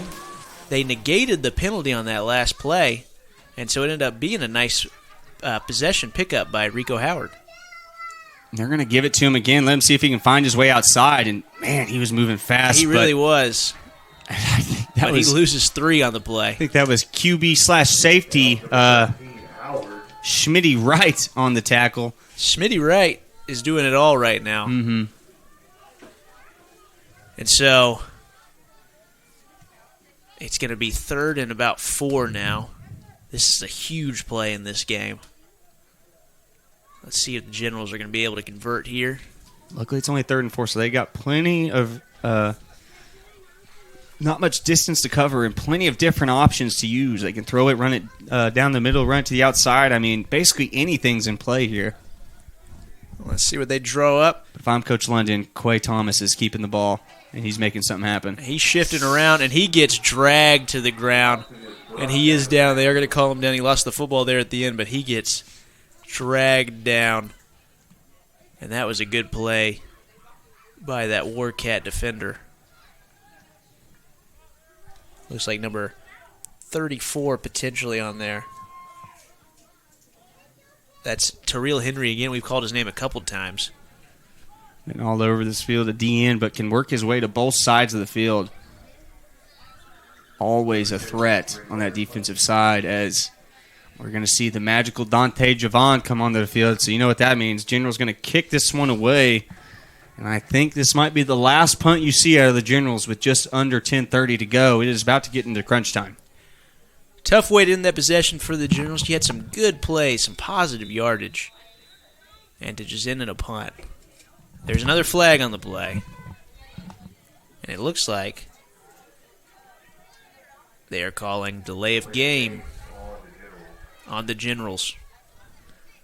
So delay of game on the Generals. I think Javon just wanted 5 more yards to work with. Yeah, a little bit extra kicking room there.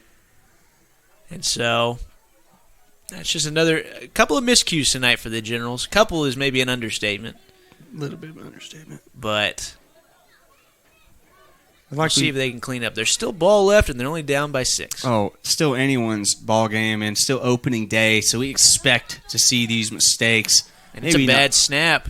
End up getting it off, and not a bad punt by any means. It's a bad bounce, but yeah, Javon is able to get something really out of nothing there. Pins him at around the 48-yard line. With what he had, you can live with that kick all day. And so the Warcats are going to start another drive on the Generals' territory at the 48 to be specific. And let's see what they come out with this formation this time. You know, they were doing a formation last time that featured both quarterbacks with Wright lining up as your running back. And it looks like Ramsey, number 4, is going to be your quarterback to start this possession. And I'm looking around, and it does not look like Wright is out there right now. It looks like who's in the backfield is number 29. That is Rashad Gates, who has had some pretty good runs in his own right. No pun intended. Yep, kind of got this game going with that 30-yard run there in the second quarter. It really hasn't done much since, but that definitely got this game kind of kick-started. And they hand it off to him on first down. He gets maybe a yard. That D-line still holding up strong for the Generals. As Gates' helmet comes off, he's going to have to take a play off real quick. It looks like Harris comes in for him, their other tailback.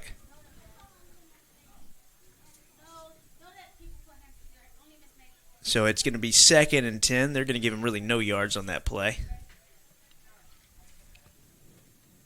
Generals maybe a yard. Maybe. I think they did. And a good throw by the ref there. I don't know if we caught that on the camera. I bet we took did. Him back to his old glory days right there. He just had flashbacks in his mind as he threw that ball. Imagine the 10-yard slant getting ran. Ramsey, he's going to look back. He does complete the pass to number 89, but there's a flag on the play. I'd imagine it's coming back, but a nice tight throw right there from Ramsey. 3 red jerseys around him, but still able to find his man. But it probably is going to come back here. And they are going to call holding. And so positive yardage is negated by another penalty. And the Warcats are going to take 10 yards back. Every time it seems the Warcats are trying to get out of reach of the Generals, something happens to shoot them in the foot and just get this game kind of back to square. Just like we've been seeing, the Generals have hope once again if they can just get a defensive stop and leave a little bit of time on the clock. So there's 8:30 left to go in this game. You don't have to worry about milking the clock yet if you're the Warcats. And you don't have to worry about clock management yet if you're the Generals. But we're getting close. Like we saw in that first drive from the Warcats, 7 minutes chipped away from that thing. And they came for him on that one. But Ramsey's able to get it out, and he just throws it. Not a good throw. Might have just been trying to throw it away.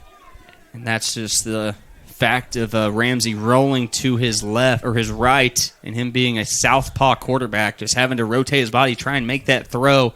It's just a tough thing for any quarterback to do. So ends up sailing on him a little bit. Luckily, it wasn't intercepted. And so it is second down still, 2nd and 20. The Generals holding again strong on defense. Really, it's just been one drive where they haven't been able to be successful as far as defensive standards go. Mm-hmm. But this might be the biggest stand of them all. They cannot give up any more points if they want any chance of winning this ball game. So Ramsey drops back to pass. He's throwing deep, and he's got Alvis. And does Alvis come up with that ball? He does. Wow. Catch. What a great catch. Goes up right on Laura. By J-Mo Alvis, and a good throw by Ramsey. Jeremiah Laura had good coverage, but the size of the Warcat receiver just too much to handle, and ends up kind of boxing the cornerback out and just goes up and gets that ball. Good play by the Warcat receiver. And that's a giant play. And I was thinking the same thing, Mr. Warcats. Bring in number 10. Bring in the big bulldozer, Nick Harris, at running back. Let him power you. Let him milk some clock here. Never mind. What was Ramsey's I thinking as they drop back play to action? pass. Oh, pay attention to Marco. He's scrambling around. Oh, and ends up giant tackle for a loss. Almost loses the ball on that one. I don't know if you had that angle, but that ball was juggling a little bit. Ramsey's lucky, as Ramsey's on the ground hurt right now. That could be a huge blow for the Warcats, as Coach London is even worried about the Warcats QB as he's running out on the field. He is injured. He's taking a look at him, and we are going to take a quick break while they get that situated. Hopefully everything is okay.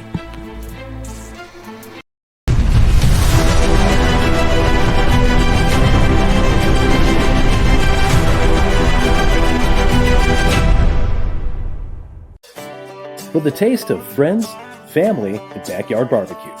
Bentonville Brewing Company. Family owned, family operated, family friendly. Pick up a 6-pack of your favorite IPA, porter, sours, or any one of the delicious flavors Bentonville Brewing has to offer. Or enjoy a cold one on tap at your favorite restaurant. Bentonville Brewing Company. Quality, consistency, assume your natural state.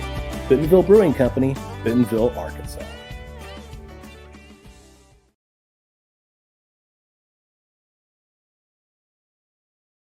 Semi-Pro Saturday is brought to you in part by 950 Ways Graphics. Professional graphics for players, coaches, and teams. Trust the pros at 950 Ways Graphics and look them up on Facebook at 950 Ways Graphics.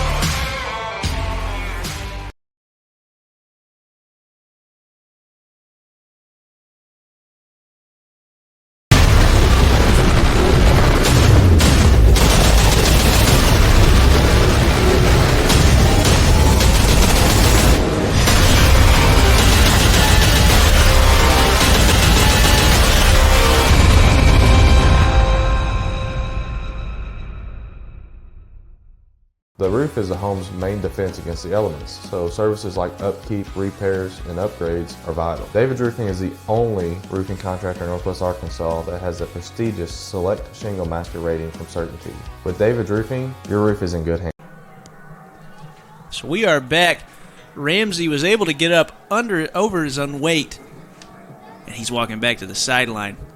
Wright is back in at quarterback, and it looks like they called a penalty on the Generals, unsportsmanlike conduct. The entire team, while we were at break, the entire team was out at the middle of the field. And now Coach London is talking with the ref. I think he wants an explanation on the flag. But there was a penalty for sure. And, man, after a huge tackle for a loss, that is completely negated. And the Warcats have 1st and 10 within the 35-yard line of the Generals. So that is a huge swing of momentum. And Coach London is still talking to the refs. He wants an explanation. Expect nothing less from Coach London, fighting for his boys till the very end. You can just see the frustration in Coach London's face. Just not his day today, but still plenty of time to change things around. So with 7:27 left to play, it's 1st and 10 for the Warcats with a 6-0 lead. Wright takes the snap. He's scrambling around trying to find something. He's holding on to that ball kind of loose. I was thinking the same thing. He does hold on to it, though. What a scary little play right there and by at the the Warcat very QB. end, after he's already tackled, he does fumble the ball, but he is called down. But I'm glad we were on the same page because he had that ball out like this. Looked like away RG3 from holding his on to body. that thing, man. My goodness. Fun fact, I did get to see Robert Griffin III play at Oklahoma State, and go Pokes, we won 60-14, but let me tell you, RG3 was a difference maker for only scoring 14 points in a ball game. I mean, he was a difference maker, no doubt. Now, was that, if you don't mind me asking, was that during his Heisman year? Or was that a different year? At Baylor, I mean, they were a force to be reckoned with that year, and they were favored against us too, and we just... Brandon Whedon, you know, when you're 29, you think things different. So, and sometimes, hey, that's the Mike Gundy effect sometimes. Exactly. You win some you shouldn't, and lose some you should. Basically lose against OU every year. So we're going to have a timeout on the field. Everyone needs to talk things over, and I think that's going to lead us to a quick break, folks. We'll be right back after this. This is Southern Sports Network.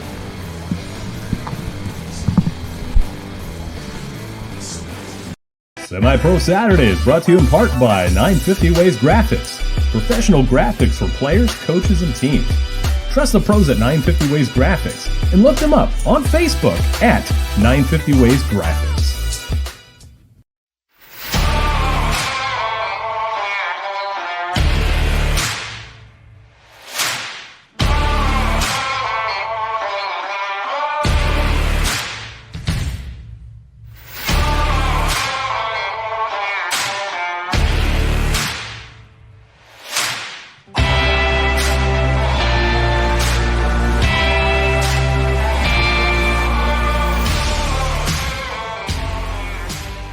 And we are right back. So after a timeout by the Warcats to figure everything out, they are back on the field with that 6-0 lead and 6:29 left to go in this game. And it is Wright who throws it deep. Almost And came up with it, too. It does end up being incomplete, though. I'm not going to lie, Heath. If I'm the Generals right there, I'm upset. Because that ball was hanging in mid. That should have been an interception. I mean, 3 red jerseys around it. I think they're going to think about that one for a little bit. There was a Generals player that had his hands on it, but not able to come up with it. And I missed, but who is in at QB right now? I'm looking at that now, too, and it looks like number 15, Jonathan Bowen. Oh, would it be number 13, Christian Selly? It is somebody out there. No, you're right. Number 15. No, it's number 21. Number 21, Zay Iverson is in at quarterback. I guess Wright had an injury on that last play. Either way, the Generals come up with a huge tackle for loss right around the midfield point. And that is a huge tackle for loss right there. I mean, that pushes the Warcats back 15 yards and basically gives the Generals a new ray of light. That was number 44. The man, Julie Constant, with the nice tackle for loss. Julie Constant. And so, that is a huge momentum shift. Still got about 5:38 left to go. 5:38 left to go here. Coach London's down there talking to some player about something from the other team. That's number 5. That's our guy. We've said his name a few times. That's J-Mo Alvis talking to London about you never know what. Yeah, the way they were wording it didn't seem like they were good words, but they seem to be in good spirits right now. And that's going to be a hold. And they're going to call a hold on the Generals. It's a defensive hold, automatic first down. And that is a killer. You've had 2 giant defensive plays on this drive for the Generals be negated by a penalty, and that's kind of been the story of the night for the Generals. And it's just hard to see. I guess the defensive backs just were fighting for their life to stick with their man because basically right from the get-go, the quarterback was running for his life right there. I mean, there was no reason to really be locked onto a receiver because the quarterback wasn't even looking downfield. But either way, that is going to hurt the Warcats tremendously. And this drive keeps being sustained, and the Warcats had the ball at the 25-yard line. And Coach London is looking. There's a photographer who's showing him a photo reminiscent of Pat Beverly a few years ago with the Lakers. Pat Beverly, that's a character right there. I feel like he's kind of a fan favorite in a way, or a fan. He's an Arkansas guy. Is he really? He is. That explains a lot. It really does. And so, either way, Wright is now back in at quarterback. I wonder why they had Zay Iverson there. Wright must have been shaken up. He throws it deep. I didn't like that play call Not at all. The safety had it read from the get-go. That's going to be intercepted now. Is it a touchback, or are they going to get marked on the one? It looks like they're going to mark him. They're going to call a touchback as well. And so that's a huge play, and no penalties on that play. Surprise. The Generals get the turnover. I'm going to be honest with you. I did not like that play call, Carter. Not at all in that situation. You're in the enemy's territory. I mean, even if you don't get it, if you play your cards right, they're going to have to go 90-plus yards to score a touchdown, which they haven't been able to show, which they haven't shown at all this game. Yeah, Heath, I just, from pulling out the bags of tricks in the third quarter, that just seems like kind of a reach as a Warcat coach. I mean, you got to run the ball there, not take a Hail Mary fade route. So the Generals, it seems like every play they get new life. Mm-hmm. And they got new life once more. Let's see if they can do anything on offense on this drive. It's like they both don't want to win this one, even though you know that's not true. They both want it bad. I mean, this is basically a battle for Arkansas here at the Backyard Bowl. And so I'll tell you, there's a little bit of energy more right now on this General sideline than there was about 30 seconds ago. After how many calls haven't gone the Generals' way, you got to know they're licking their chops right now. I mean, they've just wanted the ball in their hands probably for the last 5 minutes, 10 minutes. And once more, the refs are talking to each other. I've said that a lot tonight. Yeah, they are. I don't know if maybe trying to figure out exactly where to spot this ball. Mm-hmm. It's been a lot of different elements from all sides here. I mean, the refs are really working hard for this one. You got running back coach Carlos Trevino. He's out on the field. He just threw a ball onto the sideline. He's upset. He wants an explanation. We are about to have football. Here we go. Ref says, let's do this thing. Let's go. And with 5:28 left to go, with a 6-point deficit, Quay Watson and the Generals start this drive at the 20. I was about to say, Heath, I know I've said it a lot tonight, but Quay Watson is the difference maker. Ooh, and Quay gets hit as he throws, and it falls incomplete. He took a big shot. Mm-hmm. Quay got lit up, but I will say if that receiver grabs that ball, I think he's going to pick up 5 or 6 yards. Let it slip right through his hands, and I think he knows that he's still standing there in disbelief. Yeah, I think he might have saw the light. Pass. That was Jordan McGee with that drop there. And so, 2nd and 10, 5:21 left to go in this game. One benefit, the only benefit you can think of an incomplete pass is the clock stops. Mm-hmm. And so you do have to start to worry about that a little bit with 5:21 left to go in this game.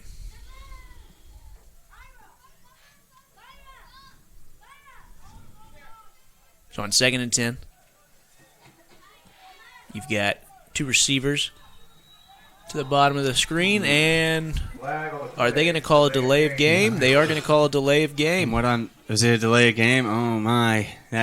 Coach London's got to be furious right now. Looks like they cannot figure out the play call, and there was no sense of urgency. You see Quay holding his hands up like, I'm waiting for the call. Generals are going to walk back 5 yards. It's a little miscommunication as Quay's. You can see the frustration he's showing. But luckily, only 5 yards. Definitely manageable. Not exactly what you want to see, but I'm sure Quay Watson can run it for 15 yards need be, or find a corner route for 15. So let's see if this penalty changes the play call at all. They got a stack set up on the bottom side of the field with their receivers. Quay's looking that way. He's shifting. He's looking around. Just and throws he a gets guy out. off. He's able to get out, and it's a complete pass. What a play from Quay to make Watson. something out of nothing. Exactly. My goodness, Quay Thomas. The great plays. We're going to check that one back. Looks like Bruce on that catch. The Warcat defender had him dead to rights, but Quay just kind of threw out an arm and said, "Get off me, son," and then just floated one out to his receiver for a nice 16, 17-yard gain for the first down. Got slung around and almost looked like he got his momentum to right where he needed it to be. And I said for a first that down, ball it's complete. Actually 3rd and 4, but definitely better than the 2nd and 15 they just had. 3rd and 4, Watson. He's looking around. Nice pocket there for Quay. He's got so much room. There is a flag on the play, though, and he just runs it. And a nice trip up.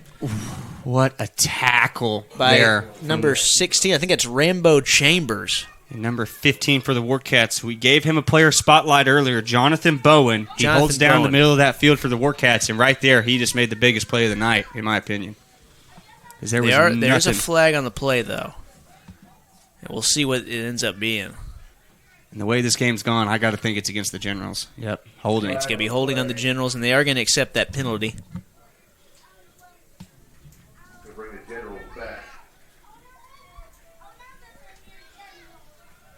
And after making up such ground after the first penalty, a second one comes and just kills all the momentum once again.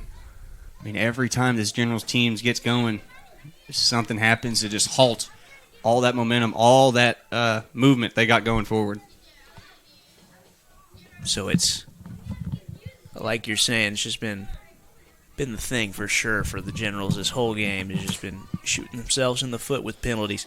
Still, though, 4 minutes left to go in this game. You have the ball, only down 6. You have a kicker that can kick extra points.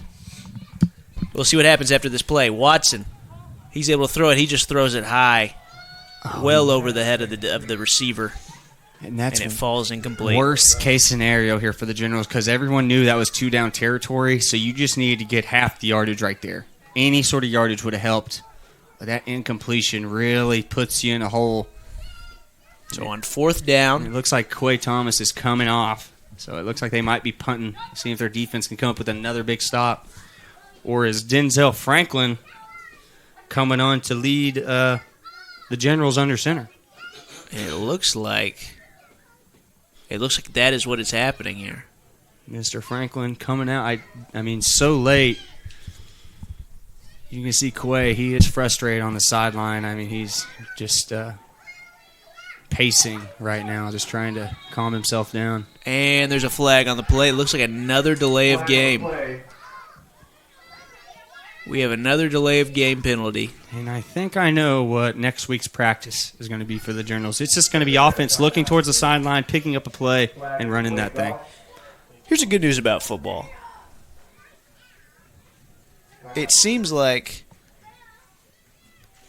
the biggest improvement is from week 1 to week 2, right? Mm-hmm. And a lot of that improvement can be in the minute details of penalties and, just like small completions, that kind of thing. And so they have a lot to work on, and I think the Generals will be able to improve it. Regardless, I believe a timeout was called. And so both teams are talking about this. Mm-hmm. And while they talk these things over, we are going to take a quick break. 3:45 left to go. It is 4th down for the Generals with a 6-0 deficit. We'll be right back.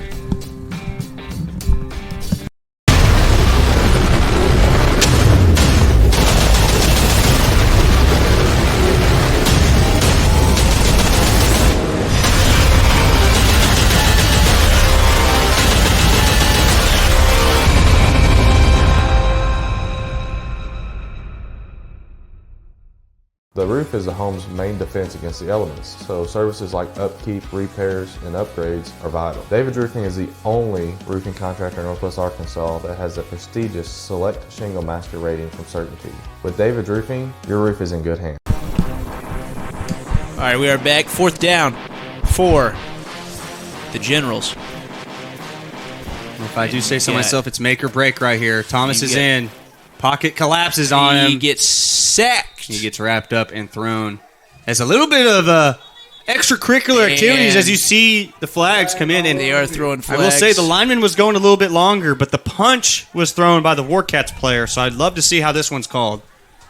Yeah, and the flags were thrown immediately once those guys got into each other's faces. We're going to see exactly what they end up calling here. If you're the coaches, you want to make sure everybody just calms down. Don't want to do anything that causes ejections. I'm pretty sure if he gets ejected this game, he misses next game. All of next game. So this is a big call there for that player. He wants to see the field next week. And it was a punch. You saw the closed fist and you saw the connection. I mean, yeah, that's a big no-no in just about any sport. If this was UFC 300, we'd be down for it. But right. This is CMFL opening day, ladies and gentlemen. So you can watch the lineman get after it, and then bang, a little bit of a right hook to the back of the head. That would have been illegal in UFC as well. So neither football or UFC is that fly, ladies and gentlemen. So in no world, in no sport, is that allowed. Wow. Not yet. Not yet, at least. And it looks like they figured it out. And that's going to be a flag on the Warcats. I think that's going to be a automatic first down as well. Maybe not. DeMarco Hubbard coming out on the field, and he is a defensive mastermind, not an offensive one for the Generals. So they're walking him back. And, yeah, that's going to be a Warcats ball. You see Rashawn Gates, and you see the big boys coming out from the trenches, a.k.a. offensive linemen. It is a change possession. And then a 15-yard loss, though, for the Warcats. It looks like, I guess, the Warcats are the one that got that unsportsmanlike penalty. As we saw on the replay, right hook. So thank you again to our good producer. He does good sometimes. He does have his moments, our producer. And so, Coach 3:34 left to go, though. Warcats do have the ball. I think that's the biggest thing right now for them. At this point, Coach London might as well put on pads and a helmet because he has been out on that field almost as much as anyone. I mean, and what do you think? You think he could do okay out there? I think he could do okay. He lined up across from me at the wide receiver position. I'd be worried. I mean, you throw that ball high, he can go up and get it, I'm sure. And so, 3:34 left to go. You got to think that the Warcats are going to try to, if they not score, then obviously just run out the clock. And that's a big run on first down. I believe that was Gates who took that ball for about 8 yards on a grown man run. Generals wrapped him up at around the 4-yard mark, and then he just kept pushing and ended up getting around 10 yards on that one. He might have pushed the chains forward. Nope, it actually looks like he only got 7 or 8. It's going to be pretty close, though. 7 or 8. Yeah, that was a good run. And so, second and short, that clock is running. And we got about 3 minutes left to go in this game. 3 minutes left to go. 6-0 lead for the Warcats. This game is really in their control right now. Let's see if the Generals can do anything, though, if anything, to get the ball back. But right now, Ramsey is quarterback. He takes the handoff, or takes the snap, hands it off, and he stays in bounds. The referee is going to say that the running back stayed in bounds, and that clock is going to keep on rolling. Good 2:30 left to go. Good tackle there by Cale Williams, number 0. 2:30 left to go, but it is going to be 1st and 10 now. 2:20 left in this ball game. And I asked, first down. I mean, you got to think at this point it's all but over. And the way this game's gone, it definitely kind of coincides with what Coach Wayne Hall was saying about the Warcats. And he said this is a special group of men, all headed for the same goal. And from what I've seen, everyone has tried to do their part in this game. Everyone has tried to make their puzzle piece fit. And I know it hasn't been pretty. And I know there's only been 6 points scored. But I would say the Warcats have been the better unit of the two.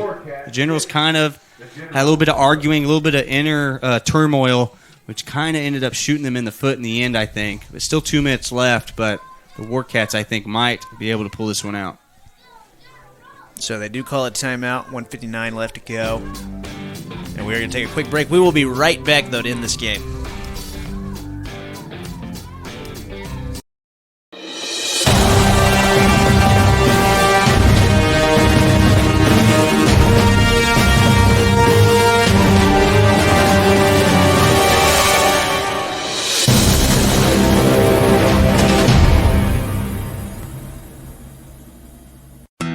Since 1941, the Dickey's family has been smoking the very best quality meats, low and slow, for 14 hours every day.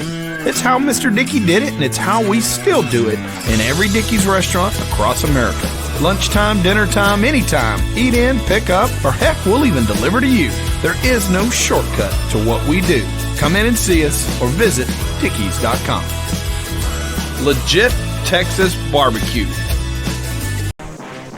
All right, 2 minutes left to go in this game. 1st and 10 for the Warcats. They're not going to be able to just kneel it. They will have to run this ball out. So there is a chance that the Generals do get the ball back with a little bit of time. But right now it is Rashad Gates with a great run. He gets close to that first down marker. He's down at about the 4-yard line. Good grown man run again by Rashad Gates. Yeah, a couple missed tackles, a couple shimmies left, a couple shimmies right, and he's, I think, within the 5-yard line in the danger zone here for the Generals. But that clock is ticking, and it's ticking fast as we are at the minute 30 mark, almost at the quadruple zeros. Yeah, 90 seconds. Really, all you want to do is just get a yard. You don't even necessarily want to score. I mean, you will be up 2 possessions, but just run. You kind of want to just run out this clock at this point. I'm sure the way this game's gone, the Warcats coach just wants to get out of here and just game plan for next week because this was ugly, but it doesn't matter if you come out with the victory. It doesn't really matter how it looks. So 1:08 left to go, and the whistles are blown. They are going to take a delay of game. I don't know if they meant to do that or not. One wouldn't think so. They did. I mean, you wouldn't want that clock to stop. At this point, I think they can just run out the clock. And I think you might have hit on them. If they did do it on purpose, I think it's about what you just said. They didn't want to put it in the end zone. Just want the clock to hit zeros. So 1:04 left to go. It is 2nd and short. It is 2nd and short, so it looks like, and again, Carter, would you believe me if I told you that the refs are huddling and talking for a decent amount of time to each other again once more? It's like they don't want us to go home. They don't want us to go home.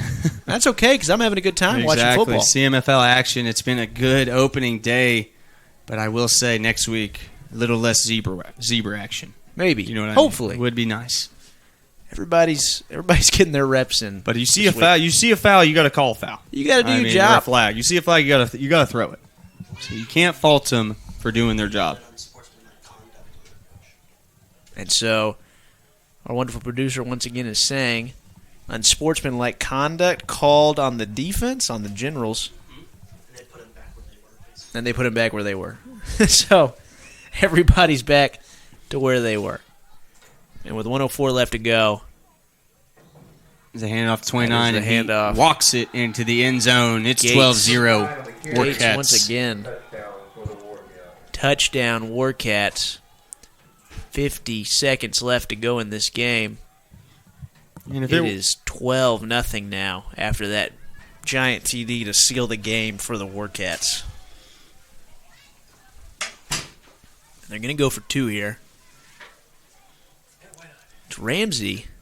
I think this is the time you test your kicker out, honestly. You don't have one, you find one in these situations. Carter, I don't know if they have one.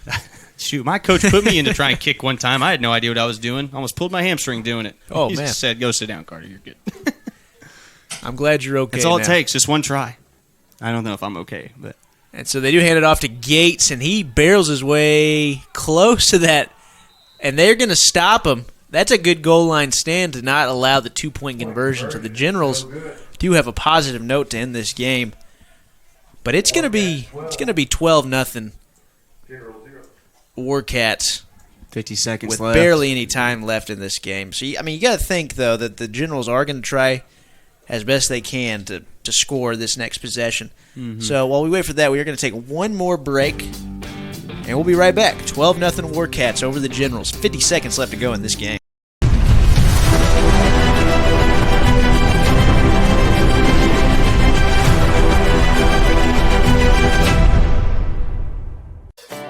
With the taste of friends, family, and backyard barbecues. Bentonville Brewing Company. Family owned, family operated, family friendly. Pick up a 6-pack of your favorite IPA, porter, sours, or any one of the delicious flavors Bentonville Brewing has to offer. or enjoy a cold one on tap at your favorite restaurant. Bentonville Brewing Company. Quality. Consistency. Assume your natural state. Bentonville Brewing Company, Bentonville, Arkansas. All right, we are back to end this game. 12-0 Warcats after Rashad Gates' touchdown. And they are about to kick off once more. That's Ramsey who's going to kick it off, it looks like. And with 50 seconds left to go, Carter, I mean, we can go ahead and wrap this one up. Pretty close. Yeah, it seems this one's out of reach here for the Generals, but it was a tough game. A lot of mistakes on both sides, but the Warcats were able to push through and get those 2 touchdowns there in the second half, which that last one coming with literally a minute left in the game. But both teams need to work on both sides of the ball, but I think both teams definitely have some stuff they can take away as positives. And a little squib kick covered by the Generals right around their own 45-yard line. So they are going to start this drive with decent field position, but a 2-possession game with barely any time left. 42 able to make up for that first onside kick. Didn't let that one smack him in the face, in the face mask. And so that's Robert Allen with that recovery, number 42. Robert Allen with that recovery. We talked about it a few times. Bruiser, that guy. Big old dude. Little bowling ball. Bowling ball. Here comes Denzel Franklin. And so Franklin is going to be the quarterback in this game. Watson, he was able to show some highlights for sure. He definitely has speed. And when he has time, he can throw the ball. But he just was never able to, and the offense as a whole for the Generals was never able to get anything going tonight. Yeah, that's something we've seen a lot of here on this offensive side for the Generals is their offensive line has just not been able to hold. I mean, a lot of pocket collapses here, and you've seen Quay running for his life a lot. So definitely something they can work on as Denzel just throws an out route to the defender, and that one's going the other way. And he's going to take it all the way. He's going to get pretty close at least, and he does. Remember, it is NFL rules, so he was not touched when he was on the ground. And so he's able to run that in for a touchdown. Is that Warcat? And, man, this game became a blowout on the scoreboard pretty quickly. That was Christian Marshall with the pick-6 return for the Warcats. And right as it was 12-0, make it 18-0, as this game is now officially out of reach with just 30 seconds left in this ballgame. Wow. Things change very quickly here on Semi-Pro Saturday night. And on the replay here, you can see the speed from that Warcat defender. He takes it all the way, make it 18-0. So, coming back out for the 2-point conversion are the Warcats. We talked about the struggles of the Generals, but the highlights of the Warcats, I mean, both quarterbacks, but really I got to say Smitty Wright is really what sort of bolstered this team to the victory. And I would say Smitty and Ramsey, because when Ramsey came in, he definitely carried his own weight. Because what he come in 2 for 2 to start? I mean, basically cold turkey coming in there. Ends up leading his team on a nice drive. I think they ended up fumbling in within the 20-yard, within the red zone. And it's Ramsey who handed it off to Gates, but that ball's coming back. It is taken by a Generals defender, and he's going back. He gets stopped by Ramsey at about the 45-yard line, but good defensive play by the Generals. I'll tell you, they have been phenomenal on stopping these two-point conversions. Tony Mayo trying to make some magic happen late in this one. But he is a linebacker, so he's not known for his speed, but able to get his team out towards the 50. And I believe that would have been only 2 points because it was on the 2-point conversion, correct? Yeah. Yes. So, with 28 seconds left to go, it is 18-0 Warcats, who are about to kick off once more. I wonder if they do another onside here, Heath. I mean, why not, They've done it several times. Practice started makes the game with it. Yeah, if you want to keep doing it, you might as well. They just did it like a minute ago. Did it a minute ago. It was almost a squib. Almost a squib kick. Squib onside. If you're an 8-year-old girl, you maybe call that a squib. That was an onside in my book, brother. So they are about to kick off now with a 3-possession lead. Warcats are going to kick it off to the Generals. And I'm curious to see what the Generals do to try and end this game. Got the kickoff, another onside. Bobbled a little bit. Out. And it's close, but it looks like the Generals do have it. I don't know. They're fighting for it. Yep, they're going to give it to the Generals. It's going to stick with the red jerseys. 28 seconds left in this one. So Franklin now in at QB for them. He's going to finish this game out. Had an interception on that last drive. And Heath, I think it's time to choose our Dickey's Barbecue Player of the Game. And we were talking earlier, Ramsey or Smitty. Seems like one of those two guys, but I'd have to say I'd got to give it to Ramsey. Just the way give it to Ramsey? The offense was so dull. He comes in, kind of gets that fire started, and then Smitty comes back in and just takes over the reins. But yeah, I got to give it to Ramsey. Getting this offense going after just a standstill in the first half. I think number 4. Can we get 2 player awards? Of the game. Oh yeah, we can do whatever we want. Because I'm going to give it to Wright, the other quarterback who led them to a really important touchdown drive, ran the ball in for a touchdown. So both quarterbacks. I mean, kudos to the coaching staff for knowing they have 2 weapons there at that position. Exactly. If you're a coach, you can't be happier. I mean, you got 2 weapons at, in my opinion, the most important position on the football field, QB position. He has 2 guys he can choose from. And even he has 3 guys. I mean, who was Jay Iverson? Didn't he come in for a little bit? He came in for a little bit. Zay Iverson was QB. So they have 3 guys to choose from. And Zay, obviously a little bit more of a runner-style quarterback, but plenty of weapons here for this Arkansas Warcat team. And it looked like Jacob Bruce is in the game with a 2-yard run. And the Warcats are going to take this one. 18-0 over the Northwest Arkansas Generals for Week 1 of Semi-Pro Saturday on the Southern Sports Network. Carter, thank you for being on. I'm Heath Anderson, along with Carter Randolph. We will be back next week for more action.